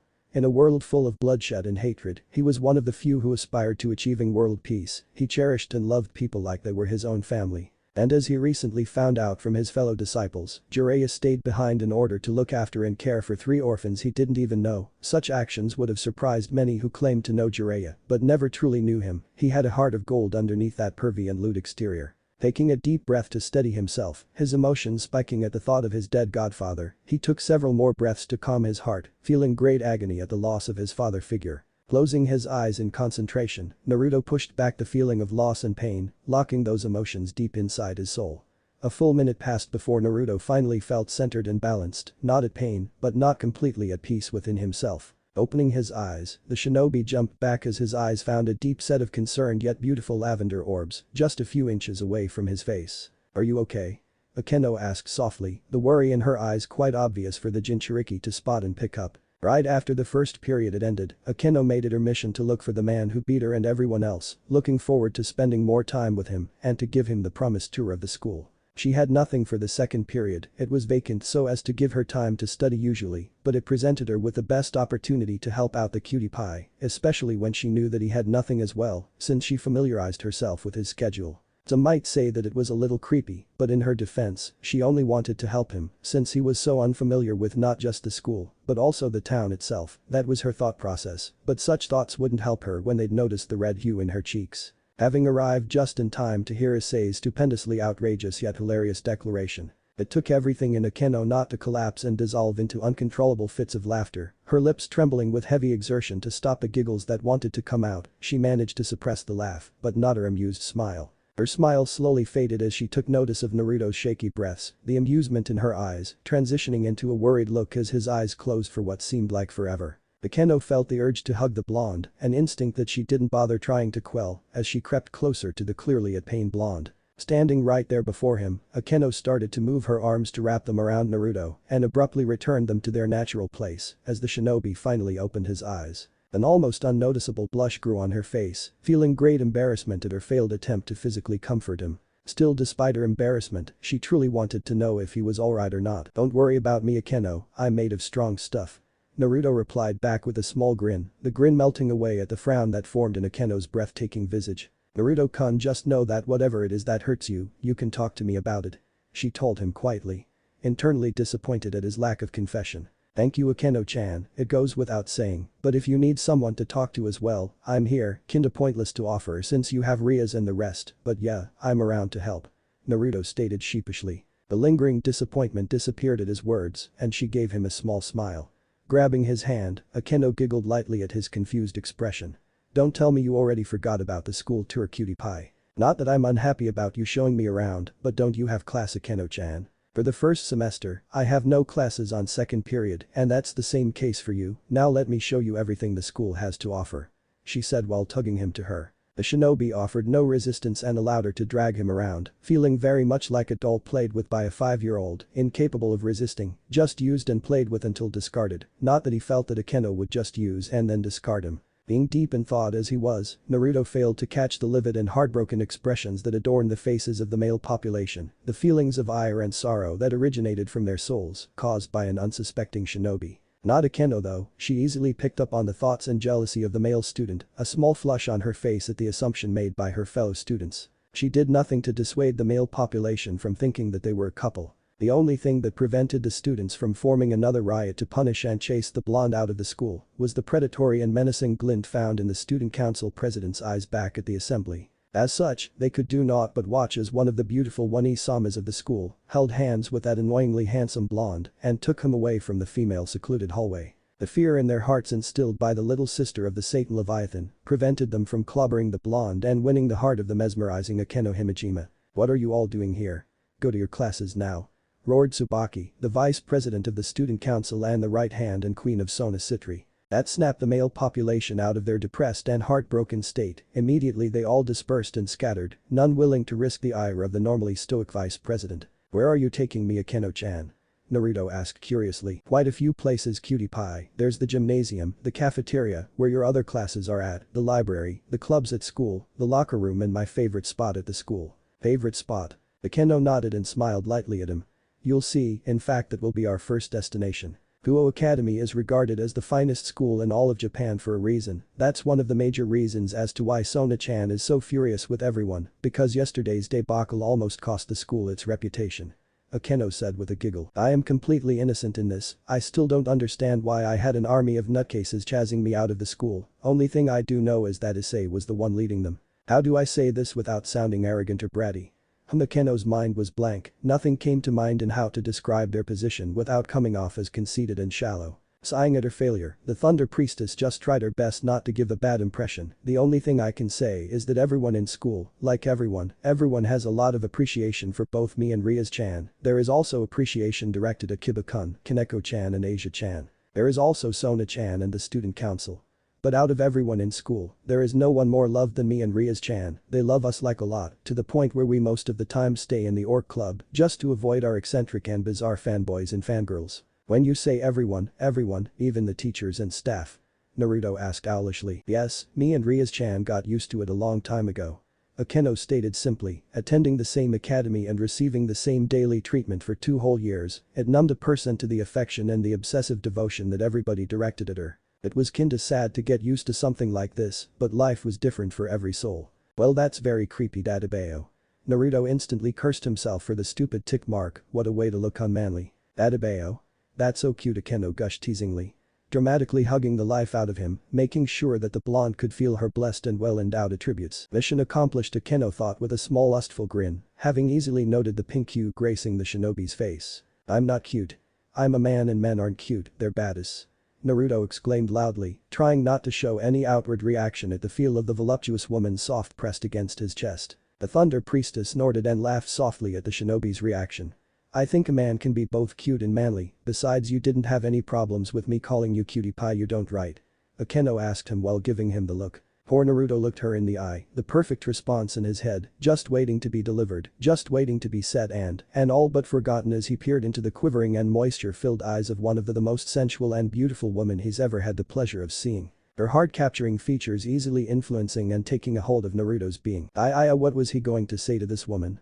Naruto wasn't one to be at a loss of words, quite the opposite really, but when faced with shaky lips, unsteady sniffles and warm tears plastered on the mesmerizing face of an angel, it could be pardoned that Naruto forgot exactly what he had in mind.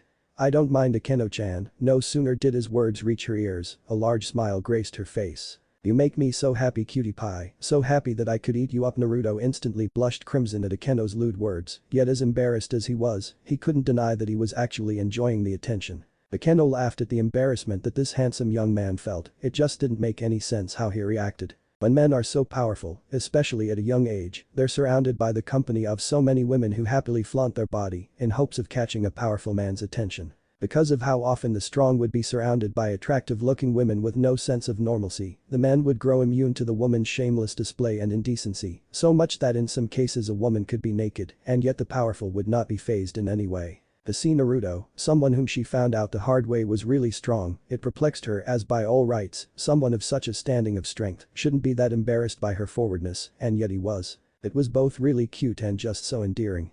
Cutie pie, I really want to show you my favorite spot in the academy." "Is it really that good of a spot?" Naruto questioned curiously. Akeno simply smiled at him and let go of him, mentally pleased that he didn't have any problem with their long hug. "You'll see, come follow me." She headed towards the door leading towards the staircase, the blonde right behind her and ever so curious. Curiosity was replaced by shock and a little shameful excitement as Akeno walked on a flight of stairs, her long and thick milky thighs at eye level with the blonde. Naruto looked away for a few seconds, mentally admonishing himself for looking at his friend in such a way. Worse was that said friend was the one who healed him, and this was how he repaid her. Despite the internal self-directed reprimanding, Naruto looked back to admire her beautiful and meaty legs, unable to resist the bewitchingly hot woman and her shapely body. Each time Akeno raised a lower limb and brought it down on the next stepping stone, Naruto witnessed her girthy and thick thighs jiggling enticingly. In his entire life, he's met many women, Kunoichi in particular, who were blessed with beautiful forms and physiques. The training trip with his godfather was quite educational, and Naruto laid eyes on many a woman who saw no issue with being bare before them, some of them even trying to entice him to join them in some passionate lovemaking. One in particular was blessed with large thunder thighs that led up to a really nice butt. That woman was quite audacious, but audacious or not, she was hot. Many of the women he met were beauties, but they had nothing on Akeno. Just looking at the creamy, soft and doughy thighs that this woman possessed had his mouth watering a little bit. Naruto felt his pulse quicken as he decided to take a quick upskirt peek and whoa. Ass, a lot of it, like a lot and a lot of ass, probably just a slightly bit larger size than Rias, but whereas Rias had the smaller of the two, even if just barely, her ass was somewhat more rounded than Akeno's. Enjoying the view, cutie pie, her melodic voice snapped him out of his thoughts, and Naruto promptly blushed as he gazed at the knowing and amused eyes of the Thunder Priestess. Sorry, I didn't mean to look, but I kinda did, Naruto stated sheepishly, feeling very awkward at his predicament. No doubt his pervy godfather was laughing in his grave at this. Akeno felt her lips curl into a delightful smile and without any impulse control, said the first that came in her mind. I don't mind if you want to look, cutie pie. Huh? Really? Naruto asked, shocked and stunned. Women didn't usually react like this. I have no problem if it's you, Akeno stated teasingly, shaking her hips just a little to draw attention to her fat rear. Naruto's eyes quickly closed in embarrassment, his face still colored crimson from both the embarrassment and the view. I appreciate the offer, but I won't be looking at your Naruto drawled out awkwardly, not sure how to say the word. My big butt. Akeno helpfully supplied, internally displeased yet amused by his shyness. Yes, can we please talk about something else now, Naruto pleaded, the tips of his ears starting to steam from how hot his face felt. I don't know, cutie pie, I think a lot of people including Dirase-kun would happily enjoy the view and wouldn't want to talk about something else. There's a reason I'm calling him hentai-kun Akeno-chan, the guy is just downright obsessed with sex. I've met many perverted people in my life, quite a few who I was close to actually, but they all had restraints or other really good qualities. Did you know that before I saw you in the hallway, Issei proclaimed to all the girls that he will become harem king and won't allow any of them to join in the future? Who the hell does that, I wonder? Naruto asked sarcastically. Akeno let out a large bark of laughter at the memory. She tried to stop laughing, but just thinking about it, along with how Naruto phrased his question so sarcastically, had Akeno fumbling to control her nerves. I don't know, but PFFFTS, you have to admit it was pretty funny, Akeno said between gusts of laughter, stopping altogether to grip the handrail as she wheezed at the funny memory. Naruto tried and failed to suppress a smile as he heard her laugh. He couldn't blame her too much at the reaction, as Issei's stupendous declaration would have had him laughing too if it didn't hit too close to home. Excuse me, I do believe that you promised to show me your favorite spot in the school. Let's try our best not to laugh at hentai-kun's expense any longer. Naruto joked offhandedly. Akeno nodded with tears in her eyes. She struggled to contain her laughter, but was able to do so after a few seconds of exertion and focus. We're pretty close now. Come, you'll really like it, Naruto-kun. She let go of the rails and headed up with more vigor than before. Naruto walked alongside her this time, trying his utter best to restrain his inner Jiraiya and be a non-pervy shinobi. The unusual but attractive duo made it to the top floor, standing right before an oddly ominous and large door that just omitted a sense of dread and creepiness. That didn't stop one Akeno Himejima as she stepped forward and pushed past the now open door. Naruto followed right behind the bubbly and attractive woman. He was grateful he followed her. They stood on the rooftop of the school where they were afforded with a beautiful view of everything in their vicinity. As a sage, even if just recently, Naruto could tell that this place right here just screamed serene and quiet. In here one was afforded with a view of students just relaxing and hanging out and chatting with beloved friends. One could see the various trees, the ponds and the forest, a good view of the sun and how it illuminated everything. Truly was this spot a goldmine for when someone wanted to meditate. I'm really glad I followed you here, this place is just beautiful, Naruto murmured softly as he walked up to her, standing alongside her as they viewed the courtyard where the students were going about their mundane day doing mundane things. Trust me, it's a lot better at sunset or at night, that's when this place really shines. Thank you for showing this place to me. Naruto said kindly, turning his body towards her and giving her a small Uzumaki grin. It was no problem at all, Naruto-kun. I enjoy coming here whenever I can. I'm enjoying it a lot more with you around though, so maybe you should join me every time I come here. Akeno proposed playfully. Well, when you put it like that, how can I say no? Akeno giggled and Naruto joined her as he chuckled at their newfound and odd friendship. The underworld. Lucifer's palace. If one had to use 3 words to describe the eyes of one Grafia Lucifage, the first words to come to mind would be freezing. terrifying and beautiful. Her hypnotic gaze seemed to draw one in, like a fish being caught and reeled in by the fisherman. The moment one's gaze landed on Grafia's pair of silver pearls, they could not look away, as either they were too hypnotized by her enthralling beauty or were struck with fear as they noticed the sheer coldness that lay in her predatorial eyes. Either way, such attributes only helped strengthen the reputation that Grafia built as the Ice Queen of Surzich Lucifer. One would think that Grafia would be happy with the life she lived. She was powerful, famous, filthy rich, and on top of all that, she was recognized as one of the most beautiful women in all of the supernatural world. In the eyes of most humans or devils or other supernatural beings, Grafia had it all. It was only natural of them to think that the Queen of Annihilation was a woman with a happy life. They could not be more wrong. Grafia did indeed possess all that was mentioned, but what she did not possess was the love of a soulmate. A common misconception in the supernatural world was that both Grafia and Surzich were married, that they fell in love in the Civil War and got married afterwards once the war ended. If only the stories were true. The truth of the matter was that Grafia and Surzich had indeed fallen in love. Their love was strong, it was bright, and it burned with the warmth of 1,000 suns. That's how it felt for the beautiful silver-haired woman. And for some time it felt that way for Surzich too. He loved Grafia passionately, and all was well until he met a woman named Selah. She caught his eye when he witnessed her show compassion to a 5-year-old fallen angel. So awestruck by the kindness he witnessed, Surzich couldn't help but approach her, needing to find out just who exactly was this woman. Approach her he did, and they would soon become close friends that would spend more time with one another than what was deemed appropriate, and before Surzich knew it, he was heavily in love with Selah. Sure, Selah wasn't as remotely gorgeous as Grafia or as powerful, but her kind heart and melodious soul lulled Surzich to her like a moth to a flame. And as Surzich happily found out, she too shared a warm, passionate love for him as well, but she wouldn't act on that love until Surzich put an end to his relationship to Grafia. The consequence of being titled as a Satan was that he was restricted to only one wife. It effectively came down to a single choice. Grafia or Selah, the gorgeous queen with a head of pearl-colored hair, the very same who abandoned her kin to join his side in the Civil War. Or the woman with a heart of gold that would feed and clothe and care for a 5-year-old fallen angel when hardly any devil would. It was a hard choice to make. Now faced with such a decision, Surzich's heart thumped with guilt as he thought of Grafia's sacrifice and all she had ever done for him. Even if one ignored all that she has abandoned and renounced to be with him, how does one approach a woman who loves them and explains that you no longer want her because your heart now belongs to another? Surzich wasn't sure, and he wasn't too enthusiastic to find out. His feelings were understandable as he was rewarded with the most stinging slap he had ever received in his entire life. A slap that was both physical and emotional, with the emotional being extra biting as he beheld the tears that were present in her eyes. The way her shoulders shook with such sorrow and the way she barely held herself from crumbling at the pain and humiliation. He truly hurt her, and any attempt to comfort her would result in vicious and aggressive attacks meant to maim or even kill him if he dared to speak a single word of comfort or to hug her to help with the agony. As such, Surzich left the cold and heartbroken woman to weep on her own. His heart heavy with guilt as her sobs grew ever so louder with each step he took away from her. Fortunately, his mother happened to run into him by chance, and once aware of the situation, didn't waste any time rushing to comfort Grafia. The shame and regret that he felt in the pain he caused Grafia caused him to seek out Selah, the same woman who would 2 to 3 years later would in secret become his wife as Surzich married her. Not everyone was so accepting of this relationship at first. His parents for one were against his choices from the beginning. It was only a year later that he would finally earn their approval as they slowly grew to like then love Selah as one of their own.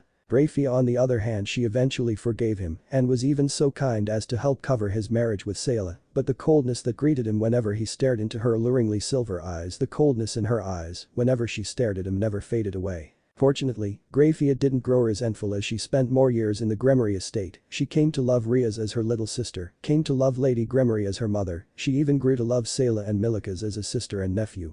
But despite being surrounded and being part of a family, she couldn't help but yearn to have a man's love. The closest she had ever gotten to that was with Surzich, and that was more than 100 of years ago. Grafia just wanted to have the love of a soulmate, to have adorable children of her own to look after and care for. Each year she went without experiencing that dream only made her feel more bitter, more detached, and slowly losing the will to truly live her life. That was the thoughts and torment of the strongest queen as she sat at her king-sized bed and laid there, the sheer space in the vast bed mocking her and making her feel more alone than ever. She contemplated the last few decades spent here and thought about everyone who she grew to care and love for. Her thoughts went toward Surzich, and her heart grew cold as she thought of how he handed his heart to Selah. Even after 100 years she still couldn't help but wish that Surzich was with her here, in this bed. Grafia felt the warm tears on her face, she tried to control her feelings, but the loneliness felt the past 100 years couldn't be suppressed, it cried out to be released in some form, and Grafia wept at her loveless and marriageless life. The frown grew at Ria's pristine visage as she read the letter for what seemed like the 100th time now, a letter with the initials and signature of her father's Eoticus Gremory.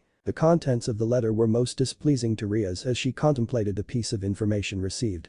Damn you Riser, bad enough that you're practically forcing me into this marriage, but now you're trying to push us to get married now.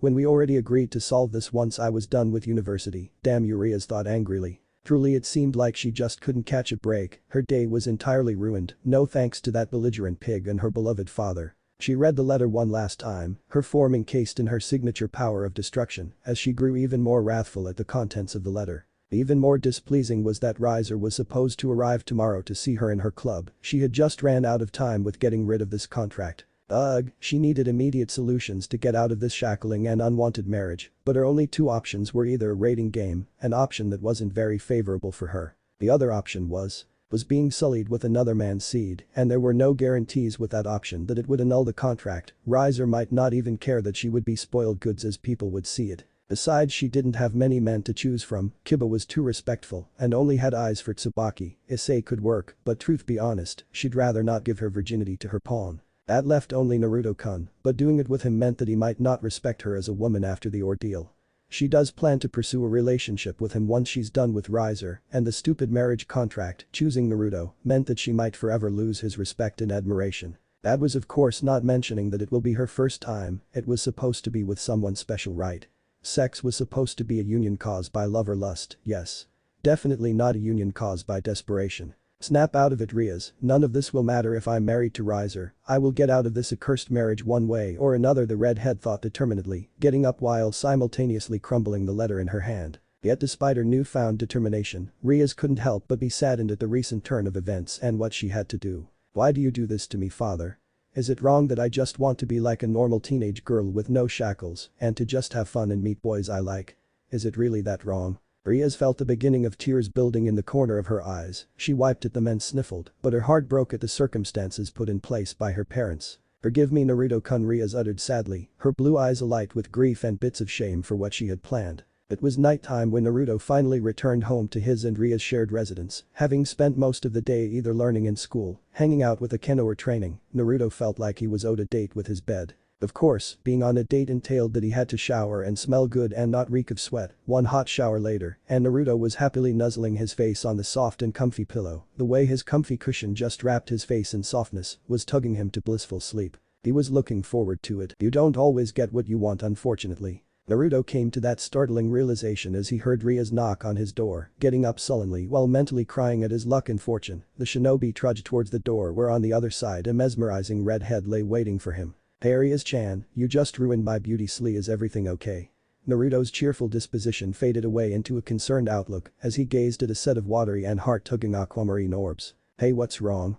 Naruto asked softly, wrapping his strong arms around Ria's more delicate and fragile frame. Poor Rias leapt into his arms and hugged him back desperately, trying to submerge her existence into Naruto's warm and consoling hug. He looked down worriedly just as she looked up, deep ocean blue meeting soft vulnerable turquoise. Naruto-kun, Rias called out slowly. Yes Rias-chan, he responded just as slow and soft, but his tone belaying confidence and strength. Please don't think bad of me for what I'm going to ask of you, she pleaded a bit, nervously twirling a strand of her hair. I won't, but what do you need from me? I'll try my best to help you. He assured her confidently. Internally curious but wary of what help she was asking him precisely for. Had he been 3 years younger, he would have immediately offered his help without knowing what he was getting into. Fortunately he grew from that naivety. It didn't mean that he was immune to the warm tears of a kind young woman like Rias. I want us to have sex Naruto-kun, I need you to fuck me. Rias said, her eyes darting to look at everything but at him, feeling extreme embarrassment and self-conscious at what she just said. Huh?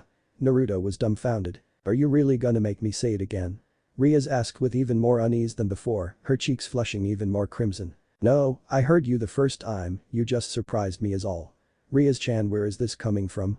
Naruto questioned her gently, cupping her small hands with his big ones. Maybe I just really want you to make love to me Naruto-kun, her usual bright and beautiful smile didn't reach her eyes. Naruto couldn't help but frown at the sight. Rias, what's going on? He brought her over to the end of his bed where they sat and he wrapped her in a side hug. You can talk to me, what's the issue that's making you act like this?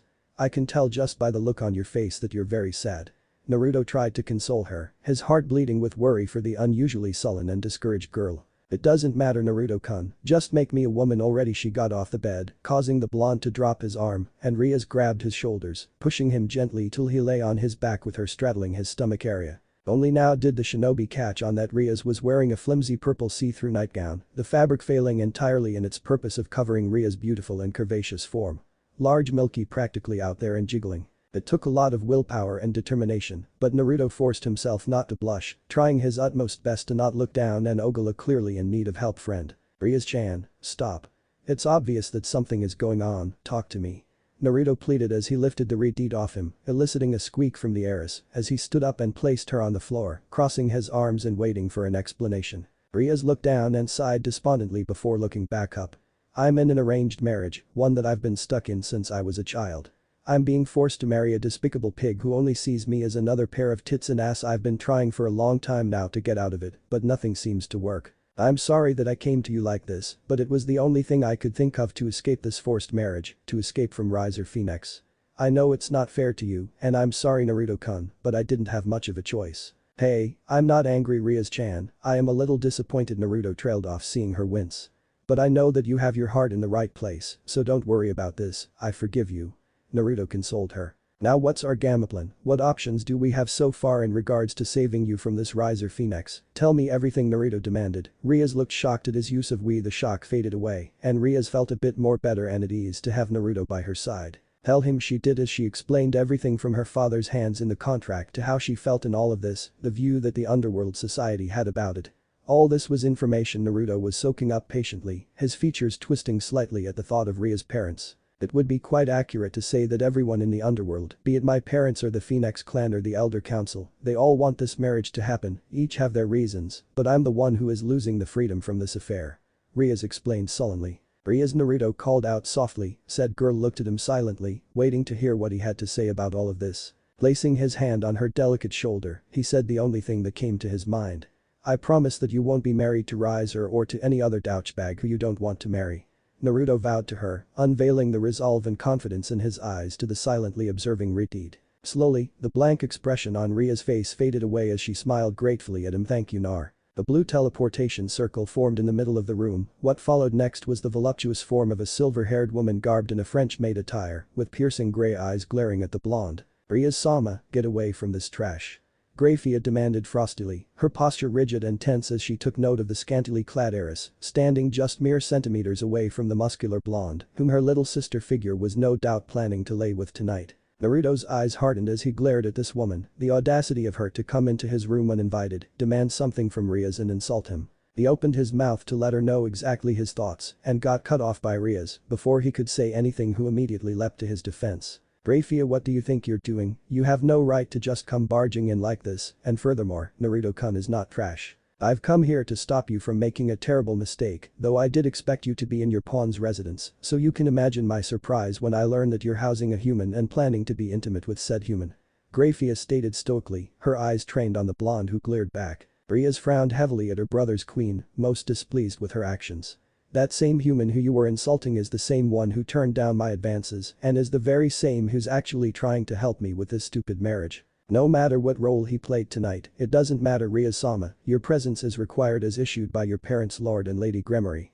Grafia announced, walking up to her little sister figure while materializing a full and concealing coat from her hand. The strongest queen wrapped the coat around the redhead's frame once she was in hugging distance, her movements gentle and pleasant despite the rigidness that still lay within her form. I don't know who you are, but you're clearly precious to Rias and vice versa, why are you not helping her? Naruto questioned her, his confused but firm blue eyes locked on icy gray. One of the many skills imparted to him thanks to his godfather was reading body language. The blonde wasn't a master of the art of body reading, but even a novice could see just how much Grafia conveyed her care through her soft and tender ministration to Rias. Because my hands are tied in this, my position as both a maid of the House of Gremory and as Queen of Lucifer ensures that I can't interfere in this contract, I simply have no say in the matter. Grafia replied stoically, walking back to the center of the room and forming another magic circle. Naruto said nothing, what was there to say?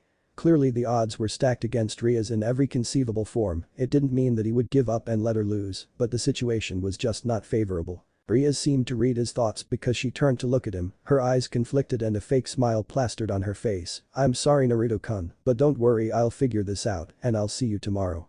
She leant in and placed a chaste kiss on his cheek. Pulling away and walking towards her older sister figure, both Rias and Grafia disappeared to the underworld, leaving Naruto to contemplate everything that's been said and happened after he let Rias in. "Well shit, looks like I won't be sleeping in early after all." Naruto mumbled to himself, mind racing with ideas and theories to help his distressed and shackled friend. He laid on his bed and stared at the ceiling blankly, each idea flashing in his head getting rejected just as instantaneously. "Come on Naruto, think damn it, what can be done to help Rias with ending this contract? The only way we know so far is either for Rias to win the rating game against Riser or for her father or Risers to annul it themselves." Naruto closed his eyes and thought as he mused about her chances. The odds of the second option happening is outright impossible, as both parties are deadest on this marriage happening, meaning that the rating game is her only option. However, the way Rias-chan described it, she has no experience in those events, whereas Riser had participated, won and practically never lost in any of the matches he took part of. That's also without mentioning that Rias doesn't have a full peerage, while this Riser has the maximum number of pieces. The odds truly are against her in every way. Naruto concluded, his heart aching for the sweet woman who took him in without truly expecting anything in return. She was a kind soul who came off as sultry and coy but was in actuality a very compassionate woman, definitely not deserving of the fate of a loveless forced marriage. Now it makes sense why she wanted me to join her peerage so badly, except with this being a permanent process, I just can't join no matter how much I want to help her. I need to find out if this process is reversible, if it is then I can help Rias from there. Naruto theorized, partially satisfied to finally have a possible solution. Still though, for Ria's sake it should be assumed that the process isn't reversible, which means that I need to decide from now if I can stomach the idea of not being human. Naruto felt the beginning of a migraine as he contemplated the decisions. To say Naruto slept well was like saying that the sky was brown. Such a statement was simple false, certainly untrue, and very much preposterous to even think about. His friend's dilemma kept his thoughts running, even after finally making his choice after much thought, he simply couldn't sleep as his mind replayed the scene from when Rias knocked on his room to when she and that weirdly dressed woman left. There were just too many thoughts going through his head, some which didn't even revolve around his friend, but rather on the failure of being able to use summoning jutsu. He couldn't even summon a tadpole. And that's with him using 25% of his reserves. He was eventually able to sleep, but having taught his body to wake up at around sunrise, Naruto felt drowsy as he only caught a measly 5 hours of sleep, definitely not something he wished to get accustomed to. Fortunately he had an easy fix to his drowsy and groggy state, it took around 15 minutes, but exiting the bathroom, Naruto felt refreshed and energized. He headed downstairs to converse with Rias and was promptly disappointed by her lack of presence here. A part of him was expecting it given last night's event, but such knowledge and expectations didn't help in erasing his disappointment at not seeing her. Quickly making breakfast for himself and heading to school right after, Naruto felt uncomfortable as he realized just how attached he'd been to Rias the past few days. Just walking to school alone was a struggle, considering he still hasn't memorized the layouts of his destination. You don't realize just how close you get to someone until it's too late. Naruto murmured to himself, a quicksilver image of the Uchiha crest flashing in his mind at the thought. Keeping his head clear, Naruto proved to himself to be competent and capable man as he made it to school all on his own. What followed after was hours of him being tortured in class, leave said class once it ended just to go to another class and endure the same painful process repeatedly until school was finally over. Naruto groaned as he slumped on his desk, laying his head on his arms to get a comfortable sleep.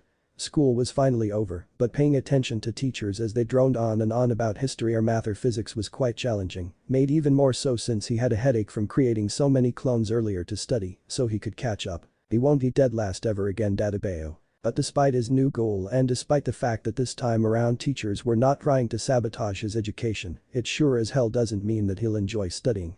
No thank you. He stayed there for a while, just enjoying the peace and quiet and the lack of monologue emerging from the demonic and evil teachers here at this academy. As nice as it was to stay, Naruto knew that there was much to do and much to accomplish, so getting up, groaning pitifully as he did so, Naruto walked out of class, waving and smiling back at the occasional girl who smiled and blushed at his general direction. It didn't take long before he was out of school ground, and before the blonde knew it, he was standing just outside of Ria's home, face to face with the door. He raised his hand to knock and hesitated. The implications of his decision once again engulfing his existence and reminding him of a very much likely probability of his choice being permanent. Going through with this meant that he might never be human again, a goal that Naruto worked so hard to prove to the villagers of Konohagakure. Such a decision meant that Naruto would eventually outlive all his friends and the few he considered family. Because I love you, Naruto-kun. Being a devil meant that it might not work out with him and Hinata if he sees her. Naruto stood there for a while, torn between the duty he felt towards his home and doing the right thing. Torn between helping a woman who's shown him so much kindness he's never received or ever would have fathomed, such as simply walking with him to school every day, to even opening her home to him because he had nowhere to go. Rias truly did everything she could to help him, even after he refused to join her peerage. Then moving to Hinata, well, she didn't provide him with food or clothes or open her house to him. She did jump in to face a monster of an S-rank shinobi in order to protect him. In her defense, when it comes to providing for him, he just simply didn't need her to survive in Konoha. In a world surrounded by so much pain and hate directed towards him, she was the only one who ever said the words "I love you" at him. An experience and a moment that many were familiar with, but one that had been deprived from the shinobi. To decide between the two choices after everything that happened, Naruto wouldn't have been able to make up his mind had he not remembered the quivering and glossy eyes he stared into last night. Naruto knocked on the door, patiently waiting for the Gremory heiress to show. She didn't disappoint as she opened the door and welcomed him inside with questioning eyes. "Why did you knock, Naruto-kun? You didn't forget the keys, right?" Rias asked him inquisitively. "No, Rias-chan, I didn't forget my keys," Naruto replied back with a small laugh. "It's a bit awkward to explain, but I felt like I needed to show you some respect and knock on the door." "Oh, I kinda understand but not really," Rias stated a bit confusedly. "It's a bit awkward to explain as I said, but that's not what I want to talk to you about, Rias-chan. Do you have a moment?" "I do, Naruto-kun, as it so happens I also need to talk to you," Rias uttered seriously, grabbing his hand and leading him to the living room. They sat together on the couch. Both of them said nothing, neither of them sure of how exactly they wanted to start this. This is awkward, Naruto thought to himself. He couldn't handle the silence anymore. "Rias-chan, I was thinking." "Naruto-kun, I want to." Both of them spoke at the same time. All was silent for a few seconds before the pair laughed softly at the awkward situation. "Rias-chan, please go first, I insist," Naruto said with an amused twinkle in his eyes. "Oh, weren't you a gentleman?" "Thank you, Naruto-kun." She graced him with an amused and beautiful smile. A cheeky grin was her response, and Rias had to suppress a giggle at the goofy expression he was making. "I wanted to apologize for last night. It wasn't fair what I was planning to do, and I'm really sorry for all of it." Rias looked down, feeling great and immense shame at her actions last night. She felt Naruto place his hand on her shoulder, and she looked up, expecting to see a disgusted or a disappointed expression, but was surprised by the look of understanding found on Naruto's face. "We all hurt our friends unintentionally sometimes." Naruto remembered how horrified he felt at the sight of Sakura's injuries by his hand back at Tenchi Bridge. "But that's the thing, it's unintentional," he murmured understandingly to her. "Besides, did you forget that I already forgave you, Rias-chan?" Naruto smiled teasingly at her, and Rias couldn't help but laugh, the blonde's word and smile helping elevate the guilt and burden on her shoulder. "Thank you, Naruto-kun. You won't regret the second chance you gave me," she promised determinedly. "I know I won't," he agreed with her wholeheartedly. "Also, do you remember how we talked about my options against Riser last night?" At Naruto's nod she continued, "Well, it's official now. I have a rating game against Riser 10 days away from now, and I want you to help train us, please. We could definitely use the help." The moment she finished speaking, Rias felt trepidation as she awaited his answer. "Of course I can and will help. It's the least I can do after everything you did for me, and even then, I always help my friends," Naruto brightly proclaimed, unknowingly helping Rias relax from the stress that just plagued her. "But there is something that we do need to talk about that concerns all of this," Naruto stated seriously, his relaxed and easygoing demeanor fading away as he appraised Rias with the most serious stare he'd ever given her to date. Poor Rias felt her heart beating rapidly as she stared at the suddenly dead serious shinobi. "I thought about this for a long while, and it wasn't easy to decide, but in the end I have decided to join your peerage." Rias felt a massive tidal wave of relief, excitement and happiness at the prospect of someone strong like Naruto joining her chances of win, "But I need to know a few things first." "What do you need to know, Naruto-kun?" "I'll try my best to answer all your questions." It was difficult to rein in her excitement, but Rias managed as she spoke professionally to the blonde. "For starters, the turning into the devil part, is it reversible?" "Not to my knowledge, but I know the creator of the evil pieces personally. He's my brother's best friend. I can introduce you to him, so you can ask these types of questions, but as far as I know, the process isn't reversible," she stated truthfully. "If it were irreversible and I did decide to join, can I expect to still have my rights and freedom and to do as I please, even if it meant leaving to somewhere far, far away in the future?" I can't lie and say that you'll have all the freedom in the world as you do now, but I do promise you that as long as you help me win this match against Riser, and as long as whatever you do doesn't create an international incident in the greater supernatural world or doesn't affect the underworld in a negative way, then I won't restrict your freedom like how you may fear I do. Naruto paid attention to every word spoken, eyes tracking her body language in order to try sense any form of deceit that might contradict what she was promising. He found himself satisfied with the lack of evidence that she might plan something. Unlike most devils, Naruto-kun, my clan pride themselves on being very affectionate and caring towards our servants. If anything, you'll have my help in achieving your goals, as long as they aren't against the underworld's interest, and as long as what you seek to accomplish is something I agree with. That's nice and all, Rias-chan, but I'd like to know not about the Gremory clan or their heiress Rias Gremory, but I want to know about Rias the person. Is she the type to truly think of her servants as her family? Does she see her servants as people very precious to her? Naruto questioned her, all his focus condensed into one single point, the woman in front of him. Naruto's question took her by complete surprise. It took her a few moments, but Rias regained her bearing and answered the blonde's question, her respect and admiration towards the shinobi swelling at his thought process and mentality. Yes, my peerage is my family, and all of them, whether it's Akeno who I've known for years or Asia and Issei who have been a part of my family for less than a month, all of them despite the differences are truly precious to me. Rias stared back into Naruto's stern unflinching eyes. Her answer brought a smile upon the shinobi's face, his grim and stern bearing returning to his normal relaxed and carefree expression. Well, when you put it like that, I suppose I have no choice but to join your peerage, Rias-chan. She really did try to control herself, but the joy of having Naruto in her peerage just made her lose all sense of control as she squealed in utmost delight and hugged the blonde. Thank you. Thank you. Thank you. Naruto's eyes softened as he hugged her back. He wasn't entirely sure if he made the right choice in becoming a devil, but it felt right to help someone when they needed it, especially one as kind as Rias. It's no problem, Rias-chan, but you have to know one thing, if this process is irreversible, then I will turn back into being human once we're done with this Riser fiasco. Deal?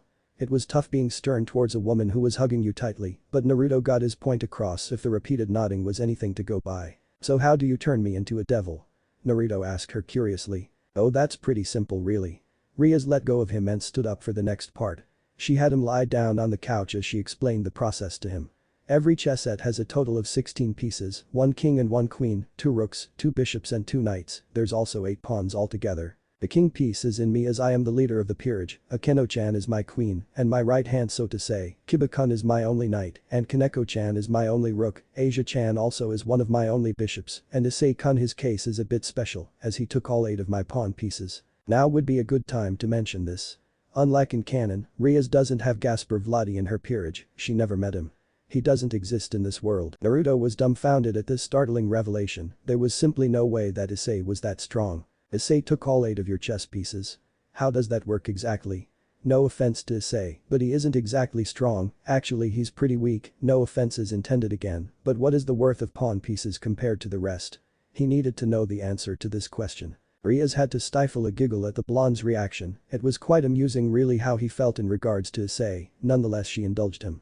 A queen is worth 9 pawn pieces, a rook is worth 5 pawns, knight is 3, and a bishop is also worth 3 pawn pieces. She remembered the elation she felt when learning just what exactly did Issei possess for a sacred gear. She got really lucky with her choice.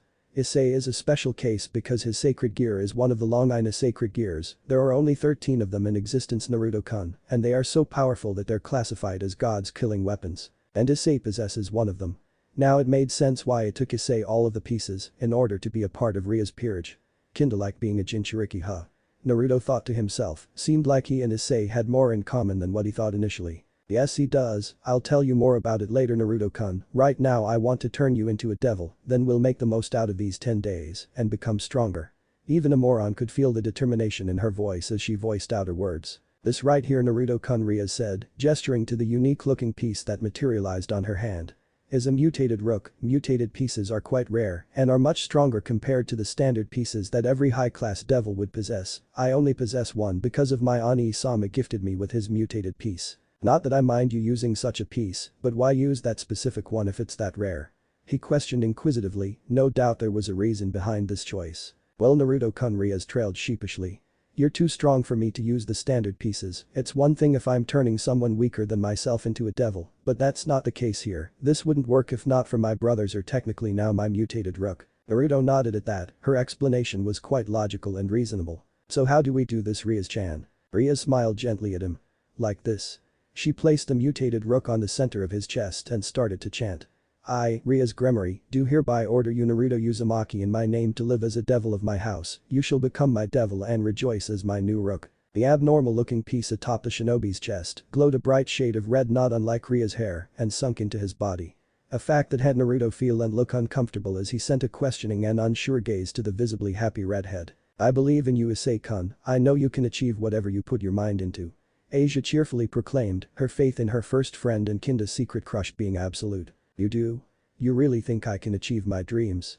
Issei asked her excitedly, grasping her shoulders and eagerly waiting for her response. Issei felt like he was one of the luckiest men in the world to have Asia as a friend. The sheer amount of trust that she had in him made him want to become a stronger and better man, something he definitely planned on doing in order to become harem king. MHMM. Asia brightly smiled at him, her heart beating quickly as the object of her affections was paying so much attention to her. Yosh. Then I definitely won't fail and will become even stronger than even you team.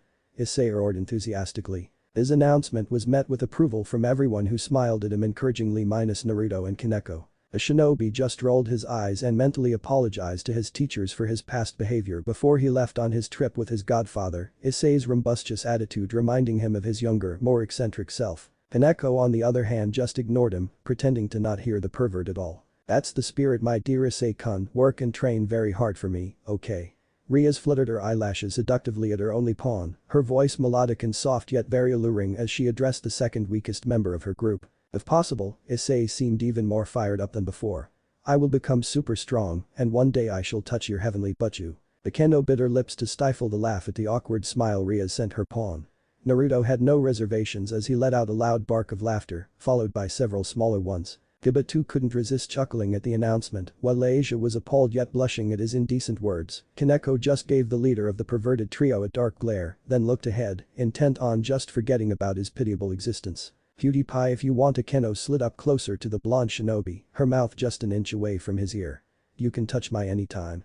She slyly said, her smile widening a touch when she noticed the pink hue on the blonde's face. I'll keep that in mind, Akeno-chan.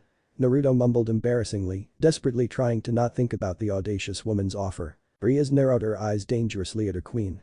Akeno, stop harassing my rook, she demanded. Right away everyone stopped walking to look at the blonde and their king, their expression belaying shock at this news. Naruto looked a bit uneasy at their reaction, but smiled nonetheless. The first to snap out of it was Akeno, who looked extremely pleased at this. Oh, that's such wonderful news. Akeno voiced out delightedly as she hugged the blonde tightly. That busted everyone out of their shock as they each congratulated him on joining, some more enthusiastically than others as they talked with him. Well, this is certainly not the worst decision I've ever made in my life. Naruto thought to himself as everyone minus his king praised his decision to join them. Ah. Issei worked his lungs to full capacity as he sprinted away from the army of clones chasing after him. Heavy waterfalls of tears cascaded from his eyes as he ran like never before, snot dripped from his nose, his lungs burned for air, and his muscles were heavy with exhaustion from the marathon he'd been in for quite some time. No questions behind it, this was a punishment made by the blonde for having almost all the students in Kuoh chase after him. He apologized for it, did he not? Then why was that blonde bastard torturing him like this? One day I will have my revenge. Issei roared despite his exhaustion, his voice somehow being heard by all the occupants of the estate despite the stampede of clones rushing towards him. Issei failed to spot the small rock before him, and the leader of the perverted trio proved that he had the luck of an anime character as he tripped on the small obstacle, his velocity ensuring that as he fell face first to the ground that his visage would skid on the dirty floor. Wah. Disgusting. The boosted gear user spat out the dirt that was in his mouth, he looked up by chance and anxiously noted that he was surrounded in a circle by what seemed to be only God, he inwardly winced at the pain. Knows how many clones of the whiskered bastard responsible for this form of training. Hey guys, lovely day we're having, right? Issei felt the sweat drip from his face as he watched in both morbid fascination and horror as each clone gave a positively dreadful upturn of their lip. He observed with rapt attention as one clone stepped forward, the leader no doubt. A lovely day indeed. The leader clone chuckled, like a domino effect, each and every clone followed suit and guffawed. Issei nervously laughed alongside them, internally crying at his misfortune and hoping beyond hope that the day wouldn't end the way he was thinking it would end. Issei gulped deeply. You don't have to do this. The replica nodded. I know. The alpha clone raised his hand for all to see and snapped his fingers. Issei screamed as the clones ran and leapt at him. Elsewhere in a much more secluded area of the Gremory vacation home, far from where Issei was training. Naruto sparred with 500 of his clones, while being heavily weighted down by a gravity seal. Sweat clung to his form as he weaved and dodged and struck back at his replicas. The use of the gravity seal on his body, as Naruto found out, was very effective and handy. Already he could feel a difference in his strength and speed, and all this came from simply being on level 4 out of 25. Naruto could already imagine it. When he'll finally reach the final level, he would without a doubt be able to match and surpass Tsunade Bachan in sheer strength alone. The prospect that deeply pleased the Jinchuriki, and that wasn't the only benefit that came with training with a gravity seal. His speed would also be quite legendary, as he'd imagine. The idea of keeping up and even surpassing the famed fourth Raikage in his element was an idea that struck Naruto with excitement and determination. Being that strong and fast meant he wouldn't need to rely on Sage Mode extensively like he did when he faced Nagato. Sage Mode, in his eyes, should be more like a secret weapon or a hidden tool to use only as a last resort.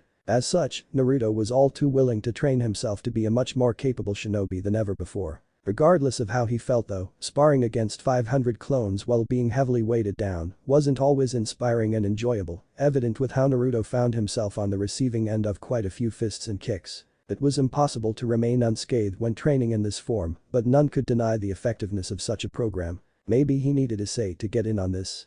He contemplated amusedly. It would certainly hone his battle instincts, and it would most definitely help increase Issei with his pain tolerance. Sadly, such a form of training wasn't very functional in the time frame they were given. Ducking under the spinning kick thrown by the last remaining doppelganger, Naruto extended his fist and buried it into his clone's liver, watching impassively as his clone popped from existence and engulfed the surrounding area in smoke. He stood up straight and released the gravity seals. Immediately his body felt much lighter, and the shinobi could have sworn he heard his muscles cry out in relief as he headed back to the large mansion quite a distance away. Now that's a good way to end the day. I need to train like this more often. Naruto mused. Dinner had ended and everyone had retired to their room.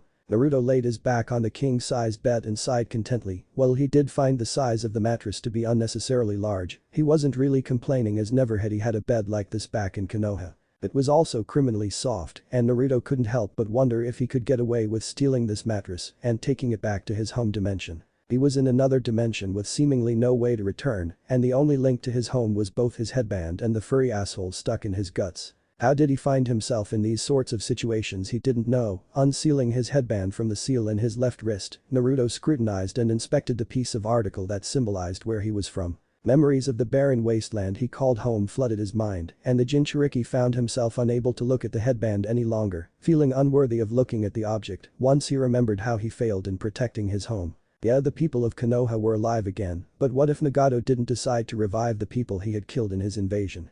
Naruto would forever live with the knowledge of knowing that the death of all those shinobis and civilians were because of him, because of his weakness. Not mentioning that the memory of people dying, of people losing their loved ones, that trauma that they all experienced won't ever go away, and Naruto found himself feeling immense shame from being the cause of all that suffering. It was no wonder why a part of him actually found it relieving that he wasn't there back in Konoha, as he could not find it in him to look at anyone without the feeling of intense regret eating away at his soul. Sealing the headband away, Naruto silently apologized to all the victims that suffered due to pain attacking because of him. Now wide awake and unable to fall asleep due to his depressing thoughts, he made his way to the kitchen, finding himself oddly dehydrated and wanting to quench his thirst for water. The sight that greeted him as he entered the kitchen saying he was speechless was an understatement, as his eyes drank in the sight before him. What was before him was one Akeno Himejima attired in nothing but a heavy-duty sports bra that barely held her massive perky and shorts short that exposed a whole lot of long creamy legs. Naruto felt his face gain a pink hue and forced the urge to ogle his friend away.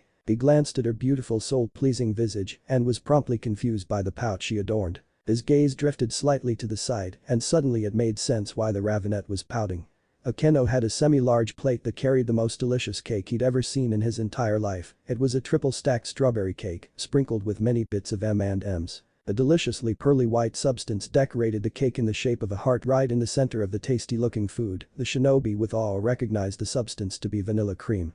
The cake was perfection, a craftsmanship made by the hands of the gods. It looked appetizing in its place in the counter next to the fridge, no doubt meant as a surprise to everyone, intended for tomorrow. Naruto rubbed the back of his head sheepishly. My bad, Akeno-chan, if it helps my case, I won't tell anyone that you made cake for us. It's for you. She deadpanned. That caught him off guard. Huh? Akeno giggled lightly.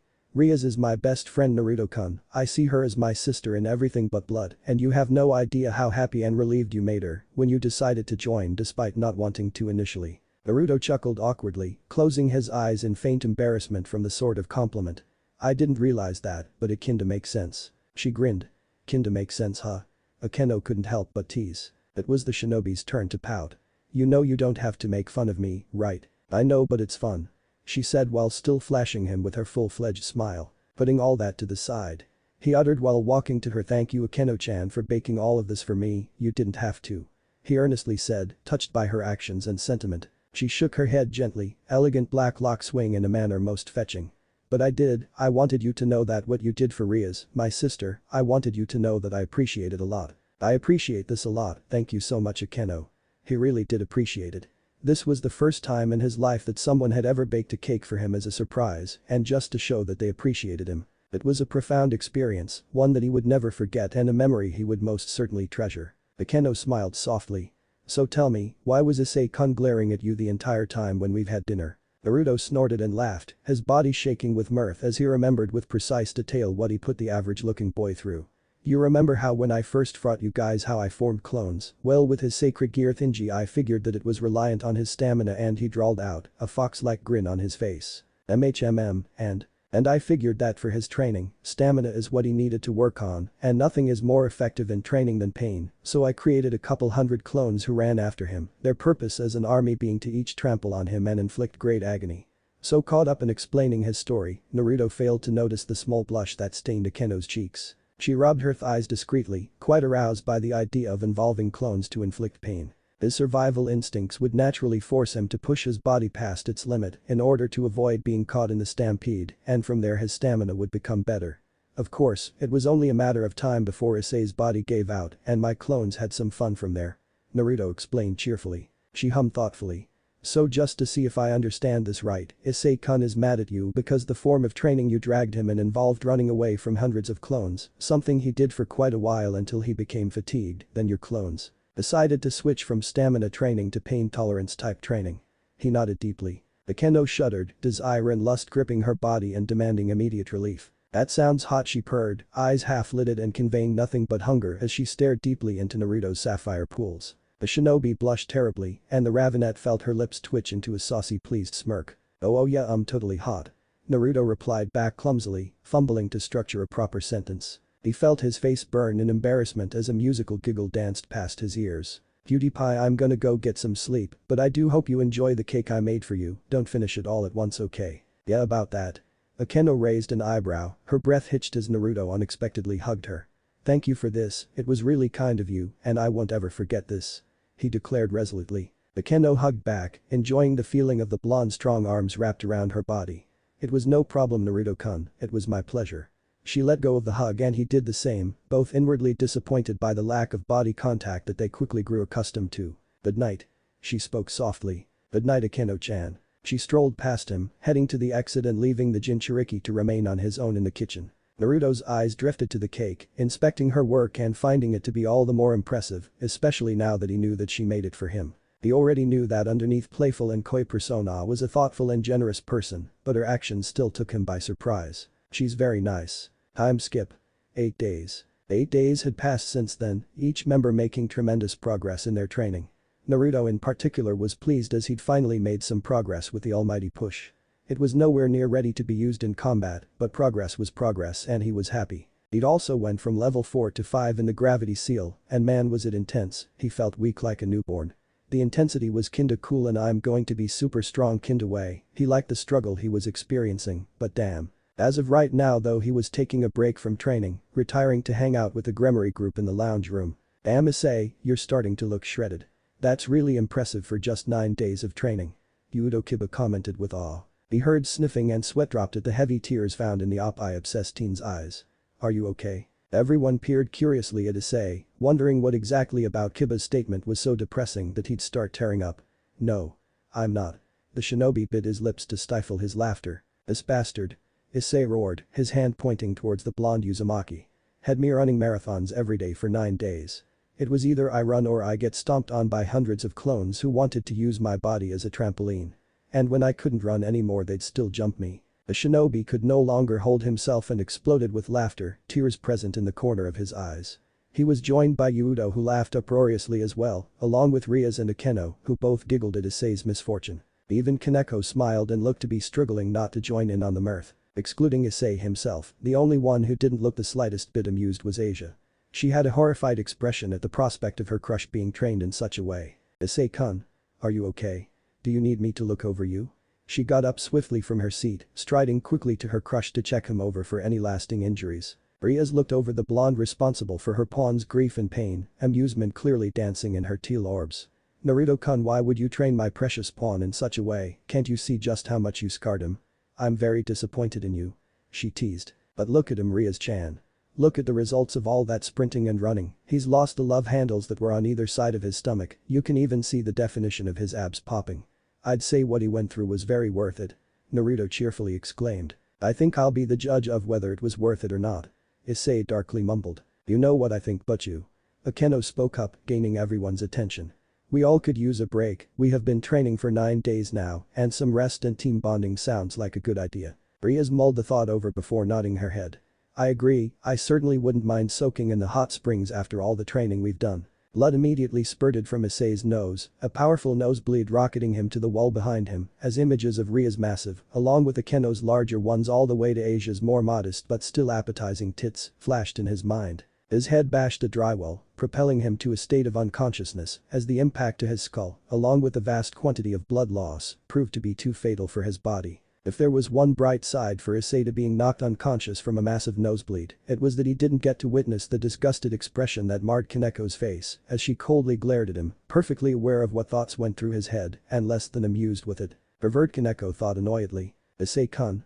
Asia screamed as she ran towards his downed form, hands glowing green as she materialized her sacred gear to heal him. That must have been very painful for Issei-kun. Akeno obviously stated, hand pressed in her cheek as she observed the large lump protruding from the back of the pawn's head. Rias turned to her queen and deadpanned. What was your first clue? The sarcasm in her tone was detected by all. I'm sure it's nothing to worry about, Issei-kun is made of strong stuff. Kiba mediated between the two. Whether it was due to Asia's twilight healing or Yudo's word about the boosted gear user being true, Issei woke up from his short and less than peaceful sleeping. Thank you, Asia-chan, you're the best. He exclaimed happily. Asia blushed madly and twiddled her thumbs.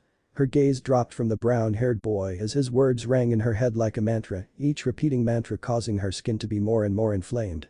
It's no problem, Issei-kun. Rias bit her lips to suppress the squeal at the scene before her, the moment she witnessed being just like that scene in Doki Doki, The Love of a Maiden. The Gremory heiress wasn't the only one affected by the sweet display. Oh, Asia-chan, you're so cute. Akeno gushed, quickly striding to the short blonde and pulling her into a big hug. It's been decided, you're sitting next to me when we relax in the hot springs. Poor Asia could not reply with her face being mashed in between Akeno's heavenly bosom, though she would have probably agreed regardless. Boys, have fun spending time together, okay, us girls. Rias walked away from the group, heading towards the room with the hot springs. Her form quickly being followed by the remaining ladies who all followed after her. Kaneko quickly peered over her shoulder to glare coldly at all 3 men. No peeking. Her emotionless stare drifted from one male devil to another. Gaze lingering a tad bit longer on Issei than it did with Naruto and Yudo. Issei reeled back in fright while both blondes just shared an uncomfortable look. It was only after the dull echoes of Kaneko's footfalls could no longer be heard did all 3 let out a collective breath. So Kiba spoke up, gaining his fellow teammates' attention. What do you both want to do? I'm down for anything. Naruto shrugged. Same here, I'm up for any ideas except for peeking on the ladies. Both blondes turned to the boosted gear user, interested in hearing his options. Well, I saw an arcade in one of the rooms in this mansion, I'd say we can put that in good use and chill. Yudo nodded, pleased with his choice, while Naruto looked on with confusion. What's an arcade? The gentlemen of Kuoh Academy along with the leader of the perverted trio, snapped their heads to the whiskered shinobi, shock highlighting and permeating their features. Why, you don't know what an arcade is? Yudo asked, eyes wide as saucers as he gazed at the newest member of Ria's peerage. The Uzumaki shook his head, curious as to what this arcade is. The horror. How do you not know what an arcade is? Well, fear not, Naruto, because I will save your soul from such evil. Come follow me. Issei sprinted out of the lounge room, Naruto quickly followed after the op-eye-obsessed boy. Leaving Kiba to chuckle before he too bolted after them. Time skip. One day. To say everyone was tense was an understatement, gone was the carefree and joyful atmosphere that pervaded the air. Each member of the peerage found they could not relax under the stress of tomorrow's raiding game, yet neither could they train because they needed to be in their best shape. It was a frustrating day for all of them, but none were quite as agitated as Rias. Located on the balcony of the living room, Rias peered over the starry night. Her beautiful curvaceous body dressed in surprisingly modest clothing for the usually indecently dressed devil. Her form glowed beautifully underneath the gaze of the ethereal white moon, sensuously enchanting features illuminated by the moonlight and giving Rias an angel-like look. She looked at peace. Yet that was further away from the truth as possible. Her thoughts were all over tomorrow. Fear gripped her heart at the prospect of losing tomorrow's raiding game, of being married to a vile being like Riser. She hadn't even thought of what could happen to her precious servants, no, not her servants. Her family, her precious family. What would happen to them if they lost tomorrow's game? Rias didn't know, and she didn't know whether her lack of knowledge of their fate comforted her or frightened her, even more than the idea of being Riser's wife. Some of that fear transformed into righteous anger, and Rias had to avoid everyone lest she unintentionally direct that fury towards them. The sound of heavy footfalls thudding against the floor reached her ears. The gorgeous redhead tossed a glance over her shoulder, surprised aquamarine spheres meeting welcoming ocean blue. "What are you doing up so late, Naruto-kun?" The shinobi walked over to her, crossing his forearms and laying them across the rails of the balcony to stare into the night. "Just checking up on my favorite redhead." "That's very sweet of you, but you don't need to worry about me, I'm okay." "Maybe you really are okay, but it doesn't feel right letting you stay alone when you have to face the most potentially life-changing battle of your life." Rias was left speechless at his words, not expecting such a thoughtful consideration at her current circumstance. The surprises quickly faded away and she looked down, breathing deeply in order to steady herself and voice out her true thoughts. "I am not okay." Naruto's eyes softened as he gazed at the obviously shaken girl. "The man I'm fighting is a cruel, disgusting monster who takes what he wants with no consideration or mercy for anyone. If it meant killing a child to get what he wants, he will most certainly do that." She took another deep breath and continued. "If he wins, I'll become his plaything for all of my long remaining life, and what's worse is that I don't know what will happen to all of you, but knowing my luck." "Hey, you're worrying over nothing, we will win tomorrow," he declared confidently. Naruto reeled back as Rias whirled towards him, her eyes furious yet teary as she glared daggers at him. "And how do I know for sure about that? Do you not realize that if we lose then it's not just my life that's in ruin, but everyone's as well?" "Rias, you have no idea what type of man he truly is. I can scarcely think her of someone viler than Riser fucking Phoenix and that thing." She wrinkled her nose in disgust. "Won every rating game he's ever been a part of while I still hadn't had even one. I've doomed you all as well." Rias felt the beginning of tears trickling from her eyes, frustration, guilt and sorrow, melding into one single emotion that produced drops of clear salty liquid that cascaded down her rosy cheeks. Naruto slowly raised his hands and gently wiped the smudges of tears left in her visage. Mere moments passed, but for the enchantingly beautiful heiress time seemed to stretch on forever. It was only after Naruto finished wiping away the last of her teardrops did he speak. "Rias-chan, do you remember that promise I made to you before we came here, that promise from the night you came to my room?" Rias scrunched her nose in confusion, trying to remember why. "I promise that you won't be married to Riser or to any other douchebag who you don't want to marry." "I remember," she murmured quietly. "I won't let us lose, I made that promise and I never go back on my word." Though his words were soft-spoken, the conviction and strength behind them was stronger than steel. It wasn't just his words though, everything about him from the way he stood to how his eyes sparked with determination and resolve, spoke of his intention to truly fulfill his promise. That much was evident to Rias as she gazed at Naruto with a bit of awe and wonder. "Thank you Naruto-kun and I'm sorry for yelling at you, I don't care and there is no need to explain anything to me Rias-chan, you were not just stressed about your life, but your precious people as well, there is nothing wrong with that." He interrupted her gently. She looked at him blankly before giggling suddenly. "Precious people, I like those words." Naruto grinned softly. "I like them too. It does sound pretty badass." Her eyes twinkled in amusement as she appraised the blonde.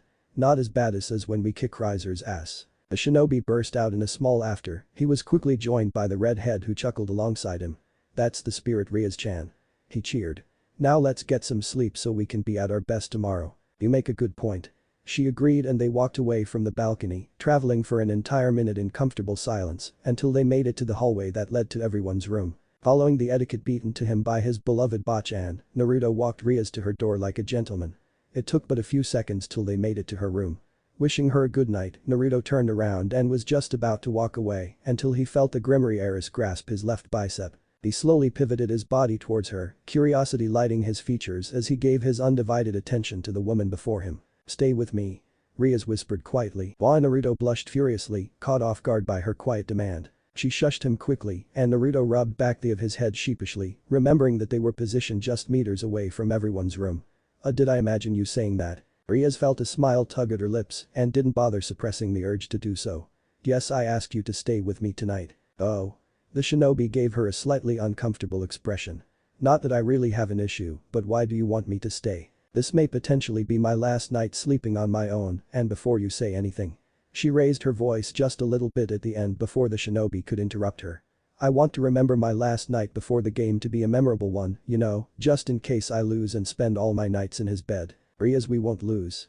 You won't lose. And I believe you despite my worries and fears, but Naruto, please, for me. Naruto didn't have it in him to refuse the woman who was kind enough to take him into her home when hardly any would, but when subjected to the look of a soft and vulnerable set of mesmerizing turquoise orbs gazing at him so hopefully, any resistance he felt inside died down at the look. Alright, I can understand why you feel that way. A surge of joy and gratitude washed over Rias. Thank you. What did I just get myself into? Well, at the very least I know Jiraiya-sensei would be proud. Rias dragged him gently to her room, cheeks flushing pink as never had she ever actually asked someone to sleep with her.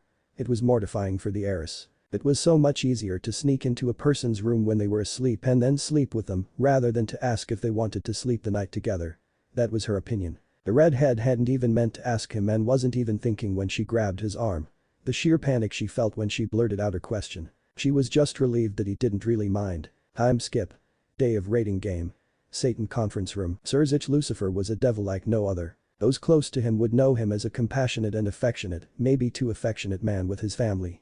Yet such traits weren't all he was known for those who knew him very well. He could be brutal and merciless for those who really earned his ire. Nicknamed the Blood Devil during the Devil Civil War, Surzich Lucifer was known far and wide in the supernatural world as a powerful being with a low tolerance for disrespect. Him ascending to the throne to lead the devil race was a natural decision, yet in the light of such a move, he lost his position as clan heir to the Gremory clan. The title and position itself meant nothing to him, but as a being who loved his family dearly, there were days where Surzich couldn't help but wonder if he made the right choice, as it resulted in his dearest Rias being forced to shoulder the burden of being clan heir. He didn't regret becoming the leader of the devil race, but there were times where he wished he could have intervened on Ria's behalf and stop his father from having Rise or marry into the Gremory clan. But as the Satan Lucifer, he could not interfere in clan-related business unless it impacted the sovereignty of the underworld. Such circumstances was why Surzich couldn't help but curse his father, curse his decision to become a Satan, and curse his inability to hardly be able to help Rias. Surzich-chan, I know that as Satans we're supposed to be impartial, but I say we screw with the rules. The Crimson Lucifer diverted his attention to his fellow Satan, Seraphol Leviathan, a devil formerly of the House of Citri. Let's vote for Rias-tan to win this rating game. She declared enthusiastically. Surzich, despite his best efforts, felt a large grin form on his face. He gave up and chuckled at the effect his best friend had on him. If someone has an issue with us, they are more than welcome to address it with us. The former Citri heiress pumped her fist in the air. Now you're speaking my language, Zech-tan. Her bright sunny attitude was infectious. That's Seraphol for you. Cheerful, optimistic, and bubbly were among Seraphol's most endearing personality characteristics, yet like him, she didn't become a Satan from smiling and twirling her magical wand before the old Satan faction. No. Definitely not. The strongest female devil. His female counterpart, so to say. And that statement rang true in not just their power and fearsome reputation, but also in the way they doted on their family and how they both shared the same principles and values. It was no wonder why Surzich and Seraphol got along really well the way they did. I can't wait to see this match. Oh, I'm so excited to see Rias-tan win and look so cool while doing it. Me too, Sera-chan. After that we need to organize a picnic somewhere in the underworld and oh, hello Grafia-chan. Fia-chan. Hi. Seraphol cheerfully greeted. Said devil bowed her head to the leaders before joining them and watching today's event. She stood right behind the large and elegant-looking couch in which the Satans were seated. Her upbringing and position as head mate of the Gremory clan and as Surzich's queen stopped her from joining them on the seats despite both Surzich and Seraphol having no qualms with her joining. On the contrary, Grafia-chan, come join us, there is plenty of room right here. Surzich patted the space to his left, a small grin sent her way that even centuries later still caused the strongest queen to feel bits of butterflies erupting in her stomach, along with a wave of bitterness. The invitation is appreciated, Surzich-sama. The Crimson Satan inwardly winced at the cold tone. But as your queen that would be most inappropriate and would only tarnish your reputation. But Fia-chan, we're your friends, I must insist that you join us in watching Rias-chan's first rating game. Seraphol spoke up, lips formed into a pout and hands clasped together as she gave her fellow ice user the puppy dog eyes look. I must respectfully decline your generous invitation, Leviathan-sama. It is unbefitting of a servant such as myself to sit side by side with two of the leaders of the underworld. Grafia replied back coolly. Well then, as Satan Leviathan, I use my authority to order you to come join us and sit down. Seraphol declared haughtily, her eyes quickly darted to her best friend, and he got the message right away. Surzich cleared his throat audibly.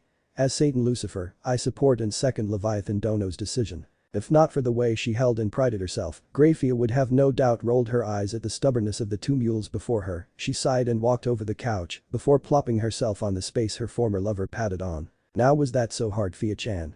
Seraphol teased, intentionally trying to push the strongest queen's buttons. Luckily she knew just the way to rile up her old rival and friend. You need to learn how to relax, Fia-chan. With how tense you are, it's no wonder why you don't have a lover. Surzich cringed heavily and made to get up. He found himself unable to as both women held him down on either side of his shoulder. What in Mayu's sake did he do to deserve this? A quick nervous glance to his left showed the enormous vein protruding on Grafia's forehead. She was undoubtedly pissed. What was that you overgrown excuse of a woman? Another quick glance to his right revealed the irritated look that now graced his best friend's face. Knowing that things would spiral out of control with the two, he quickly spoke up before Seraphol could utter a word and make this tense situation so much worse. Ladies, please, not now. Rias-chan's game will start any moment now, and I don't want to miss a single moment. Seraphol looked at Surzich with an irritated look. He gave her an apologetic expression, and she sighed before nodding. Having averted the crisis that surely would have followed had he not intervened, Surzich now looked on at the large screen before him, his entire focus centered on the long crimson hair belonging to his blood relative. Rias. Whether you win or lose, just know that I won't let you be married against your own will. Family always stick together. Yosh. We can do this, everyone. Let's win this match for Butchu and go back to Kuoh Academy. Issei declared confidently, drawing out smiles from the rest of the peerage and successfully erasing away most of the tension that weighed down on the group. Naruto smiled softly. It seemed more and more like the leader of the perverted trio was like a carbon copy of him when he was younger, when you took away Issei's perverted tendencies. Having gotten to know Issei more during the past 10 days, the shinobi found himself actually liking the boosted gear user. He's cool. Alright, so with the way the raiding games work, Riser no doubt would want his pawns to arrive in our territory so they can promote themselves. Obviously we have to prevent that. Kiba stated simply. Rias nodded. Indeed, and I know exactly where I want you all to be stationed in order to ensure our victory. Everyone paid deep attention as she went over their battle formation. The gymnasium is a strategic threshold and whoever gets there first would have a major advantage. Kiba-kun, Kaneko-chan. I need you both to secure the gymnasium and afford us every advantage you can secure. The mentioned pair looked at their leader determinedly. I won't let you down, Butchu. Kiba bowed. We'll make them regret deciding to come to the gymnasium. Kaneko cracked her knuckles. The crimson-haired ruined princess looked pleased at their declaration. She turned her attention to her smiling queen. Akeno-chan, just as Kiba-kun mentioned, there will no doubt be pawns trying to sneak in here to promote themselves, and I do imagine that they might also be flanked by other chess pieces, make them regret their strategy. If you the idea of hurting all those naughty weak devils is making me excited. Akeno placed a delicate hand on her cheek, her normally seductive voice being especially potent at the end and causing a large blush to erupt on Issei's visage. Not that Naruto could blame him for his reaction, in all honesty. Even he struggled not to blush when faced with the combination of such an extremely beautiful woman talking in such a lewdly exciting way. Ria's sweat dropped but inclined her head. Her eyes darted to her pawn and bishop, and immediately both Asia and Issei straightened up once her attention was placed on them. Issei-kun, Asia-chan. You both remember those lessons that Akeno-chan taught you on setting up traps, right? At her words, both of the mentioned devils nodded. I want you both to set traps around the football arena and on the ground to the right side of the gymnasium. After that I need you both to heavily support Akeno, Kiba, and Kaneko. Asia, whenever someone on our team is hurt, let them come to you so you can heal them. I'll do my best, but I won't disappoint you. Asia murmured determinedly. Ria smiled and shifted her attention to her only pawn. Issei, once you and Asia are done with the traps, you have two objectives. Issei gave her his undivided attention. The first is to keep building up your power so you can transfer it to either Akeno, Kiba or Kaneko. Depending on who needs it more. The second objective is to protect Asia whenever she's healing someone. Issei slammed his fist on his chest. Don't worry, Butchu. Those dirtbags won't know what hit them. We're walking away today with a victory. He pumped his fist in the air. Naruto gazed at the redhead curiously. What a boo, alright devils, let the rating game between Riser Phoenix and Rias Gremory begin. Naruto slumped childishly as the announcer's voice reverberated throughout the entire pocket dimension. Alright, Butchu has given us our orders, so let's not waste valuable time. True to her position as queen, Akeno led everyone out, leaving only Naruto and Rias remaining in the clubroom. "So what do you need me to do, Rias-chan? I am at your full disposal." The shinobi playfully saluted her, eliciting a small giggle from the normally reserved heiress. Rias tilted her head slightly, crimson bangs framing her visage in a manner most enticing. "Well, first things first, I need you to make 10 clones, Naruto-kun. Riser has the advantage of numbers, and no matter how capable our own members are, I do imagine that a few will be able to sneak by and reach our territory. That would be an issue. Precisely, which is why I need your clones to sweep the area continuously and make sure that none come close by." "Ah, I get it." Naruto smashed his fist into his palm. "I'd have 10 clones ready to intercept any intruders while I would be fighting alongside everyone else on the front." Rias shook her head solemnly. "Not exactly, you are right about the clones intercepting, but as for you, I need you by my side at all times." This belief collided and merged with confusion as he gazed at the ruined princess with startling intensity. "You can't be serious. I don't like it either that my precious servants don't have you to fight alongside them, but this is the most sensible play I could make." Naruto rolled his eyes. "And how, pray tell, is this sensible? We should be fighting alongside them." Rias didn't miss his implication as she clenched her fists and glared at her newest rook. "Do you seriously think that I wouldn't fight alongside my family if I could? This game is strategic in nature. The moment I lose, we all lose. If this was a life or death battle or any other type of battle, I'd gladly join them along their side, even lead them against whoever we're fighting, but this is a raiding game. Do not forget that if I lose, it won't be just me suffering from a cruel fate. I can't let that happen, Naruto. I will not allow Riser to do however he pleases with my precious family, and if staying back means that the possibility of Riser winning is lesser than if I were to participate, then I will do exactly that." Rias added, less than pleased with the shinobi's tone. Nearly 15 seconds had passed before the blonde Jinchuriki sighed. "Alright, I can understand your reasoning wholeheartedly, doesn't mean I have to like it." The redhead softened her glare. "I know, and trust me when I say that I'm not fond of the idea that we are not there to fight with them, but this is the most sensible decision." Naruto nodded. "I'm sorry for what I was implying, that wasn't fair to you." "Nothing to apologize for, Naruto-kun, the way you reacted shows that you care. If anything, I respect you even more now. There is one thing I don't understand though, you know that I can make a lot more than 10 clones, so why not let me make more?" "That's because I want you to be as close to full strength as possible. We're going to eventually have to face Riser, and I want you to be as strong as you can be." Naruto internally frowned. He couldn't fault her decision-making, as Rias wasn't aware of just how strong and just how large his reserves truly were. Based on her knowledge of him, she did make a tactically wise decision. The blonde had no one but himself to blame for not revealing his power properly. A decision that unfortunately was ingrained into him as deception was a shinobi's most powerful weapon, or so he'd been repeatedly told. "I understand." Forming 10 shadow clones, Naruto nodded towards his clones and watched mutely as the replicas all shunshin away to fulfill their purpose. Turning towards the heiress, the shinobi quirked an inquisitive eyebrow. "So what do we do until we face Riser?" "Well." Rias purred sensuously, eyes twinkling mischievously as she got up and headed towards the perplexed blonde, grabbing his hand and forcing him to sit alongside her on the couch. "I like to keep up to date with the science world, and I learned something very interesting a few months back." "Oh?" The blonde gazed at the only other occupant with a healthy dose of intrigue. "Do tell." "I've learned that when bonding with pets, stroking and caressing them helps in immensely lowering the stress hormone cortisol. That very same act of petting also helps in increasing oxytocin, the hormone that is responsible for helping mothers bond with their babies at birth. Not to be rude, but how does this topic relate to what we should do in the meantime?" The Jinchuriki couldn't refrain from asking. A small smile plucked at Ria's lips as she gently cupped Naruto's face with both hands, much to his embarrassment and secret delight. "Because we need to relax, Naruto-kun, and one way to do so is for you to allow me to pet you." Naruto deadpanned. "Yeah, about that, I'm no pet. Sorry, Rias-chan, but I am afraid that I can't help you there." He felt slightly chagrined that she thought of him like a puppy or something. Just the thought had him grimace as he felt his masculine pride take a plunge. As though she could read his mind, Rias laughed softly. "Please. Trust me when I say that it will be an enjoyable experience for us." Getting ready to decline her offer once more, the words had instead lodged themselves in Naruto's throat as he watched Ria's beautiful features contort into a cute pout, with tears building up in the corner of her eyes. What was he supposed to say to her? What were they even talking about? "Is that a yes, Naruto-kun?"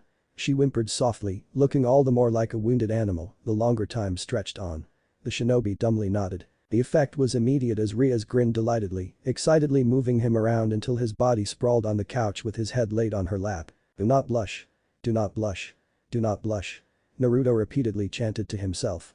Determined to maintain his composure for once. Whether he succeeded in his objective or not nobody knows. Now I could write the scenes describing the fight and the rating game, but let's all be honest, almost all of you are not exactly interested in the fight scenes going on this rating game, hell I too am not interested, so let's agree by unanimous vote to skip to the end. I'll just briefly go over what happened. Kiba took out a total of 4 pawns, along with both a knight and a bishop. In his exhausted state, he could not defend himself against Shulin and was taken out. Kaneko fights her and knocks her fellow rook out along with 2 pawns, but was taken out by a surprise attack from Riser's queen. Ubaluna attempts to take out Issei and Asia, the duo who were powering up and healing the peerage with their sacred gear, but Akeno intervenes. Akeno puts up a good fight and wins the first round, but Ubaluna uses the Phoenix Tears to fight again. Akeno ultimately wins, thanks to a combination of a massive build-up in energy given to her by Issei, and due to Asia throwing herself in Ubaluna's final attack in order to shield the Thunder Priestess. Before Akeno fought Ubaluna, she fought and defeated the other rook remaining. Issei is naturally distraught by Asia's sacrifice, but pulls himself together. Ravel attempts to knock out Akeno in her exhausted state, but Issei interferes. Issei wows Ravels and thus her crush on the Red Dragon Emperor is born, she surrenders. Naruto's clones take out the remaining 2 pawns attempting to sneak in and promote to queens. Akeno and Issei are taken out by a large fireball courtesy of Riser, who's the only opposing devil left. Naturally Riser's feeling quite victorious even when the game is not over as he is almost full strength. He patiently waits for Rias to show herself along with her new rook. Satan conference room. Surzich clenched his fists as he eyed the wide-screen television, showcasing his sister's performance and stats with worry and concern. Calm down Surzich, only Riser is left to face in order for Rias to win, and let's not forget that she has that rook of hers to help.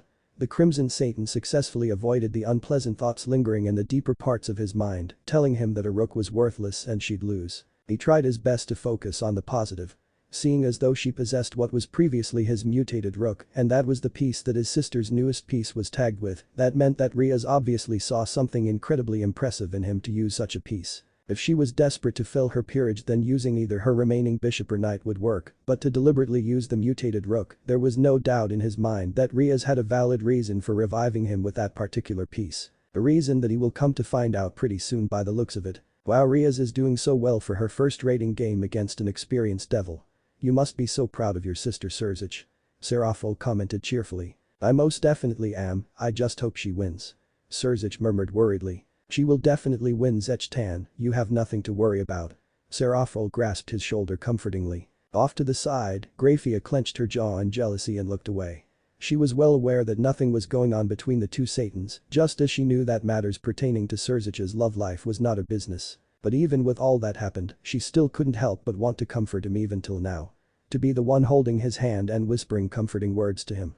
A reality that seemed would never be hers to grasp ever again. Grafia felt her chest tighten and looked down miserably. She wondered glumly if she ever would be happy, truly happy ever again. Oh look. We finally get to see Rias and her new rook in action. Serafol's voice brought her back to the real world. Grafia gazed at the display, orbs the color of frosty ice locked in on the blonde man standing alongside Rias. He became a devil, how well I do hope that he actually manages to help you win Rias. The Silver Queen of Annihilation brushed aside her earlier feelings and watched the preceding rating game quietly. Occult Dimension. Rating game arena. A large tsunami of apprehension washed over Rias as she stood before Riser. It was only due to the hatred she harbored for the man trying to force her into marriage and due to the presence of her powerful rook that she managed not to collapse as her heart drummed rapidly with trepidation and anxiousness. I have to admit Rias, you have performed a lot better than I expected. Riser smirked cockily, not even bothering to glance at the man next to his fiancée. Naruto frowned, hardly amused with the devil's cocky personality. He never had a high opinion of Riser, a rather natural predicament after everything Rias had told him about the man. But the way Riser easily disregarded everyone's efforts and acted as though his friends were simply pieces played by Rias. Now that he was actually face to face with the guy, Naruto could see just how irritating he was, and such an irritation came from just being in the Phoenix Devil's presence for less than a minute. Enough Riser. Can't you see that I don't want to marry you? Riser laughed amusedly, quite entertained by Ria's angry question. I'm afraid what you want doesn't matter, my dear. This marriage has to happen for all of devil kind, the fate of our race depends on it. The number of pure-blood devils have been diminishing at an astonishing fast rate as the years passed by. That was a fact that was recognized by our fathers. He waved his arms, as though the evidence of his claim was all around them. You call me selfish for wanting this to happen, but are you not the selfish one with how you prioritize your own needs over the needs of the underworld? The needs of our home, Riser asked her smugly. The ruin-haired princess clenched her teeth in frustration, unable to rebut against her fiancé's admittedly good point. It was a point that oftentimes had her wondering if she was doing the right thing by vehemently denying this engagement from happening. Or perhaps it's the underworld that is selfish for trying to force Rias into this marriage in order to bolster the number of the pureblood. Rias snapped her gaze to Naruto. Eyes wide with surprise as her rook came to her defense. Besides, what kind of home sacrifices its children's right to choose? Not a very good one, I know that. Riser shifted his attention to his fellow blonde. And you are? He asked unconcernedly. Naruto Uzumaki, the guy who will kick your ass by the way, I'd look behind you very quickly. Riser grunted. You must take me faux. A shadow clone snuck up behind the arrogant devil and roundhouse kicked him towards the duo. Naruto quickly dashed towards him, swiftly closing the gap between them as Riser stumbled and tried and failed to catch his footing on time. The newly reincarnated devil gave out a punishing uppercut to the other devil's jaw, sending him straight in the air, much to the shock of all who were watching the proceedings of the match. And then Naruto. Rias gazed at her newest servant with immense shock. She was well aware that he was immensely strong, the memory of the defeat he delivered to her and her peerage still fresh in her mind, but the way he had effortlessly sent her betrothed into the air. Her plan from the very start was that she and Naruto along with any other of her remaining servants would attack Riser together. The redhead hated to acknowledge the concept of Riser being strong, she detested the idea even that he was a capable warrior, but even she had to admit that he was powerful, and yet her rook seemed to be even more powerful than him. The shinobi peered over his shoulder to toss the redhead a confident and firm look. Don't worry Rias, I promised you that you'd be free to marry whoever you want and I plan to see through that promise. Rias stared at her rook for a few seconds before ultimately nodding. Oh okay. The shinobi returned his attention to his opponent and just in time to notice the incoming fireball headed his way.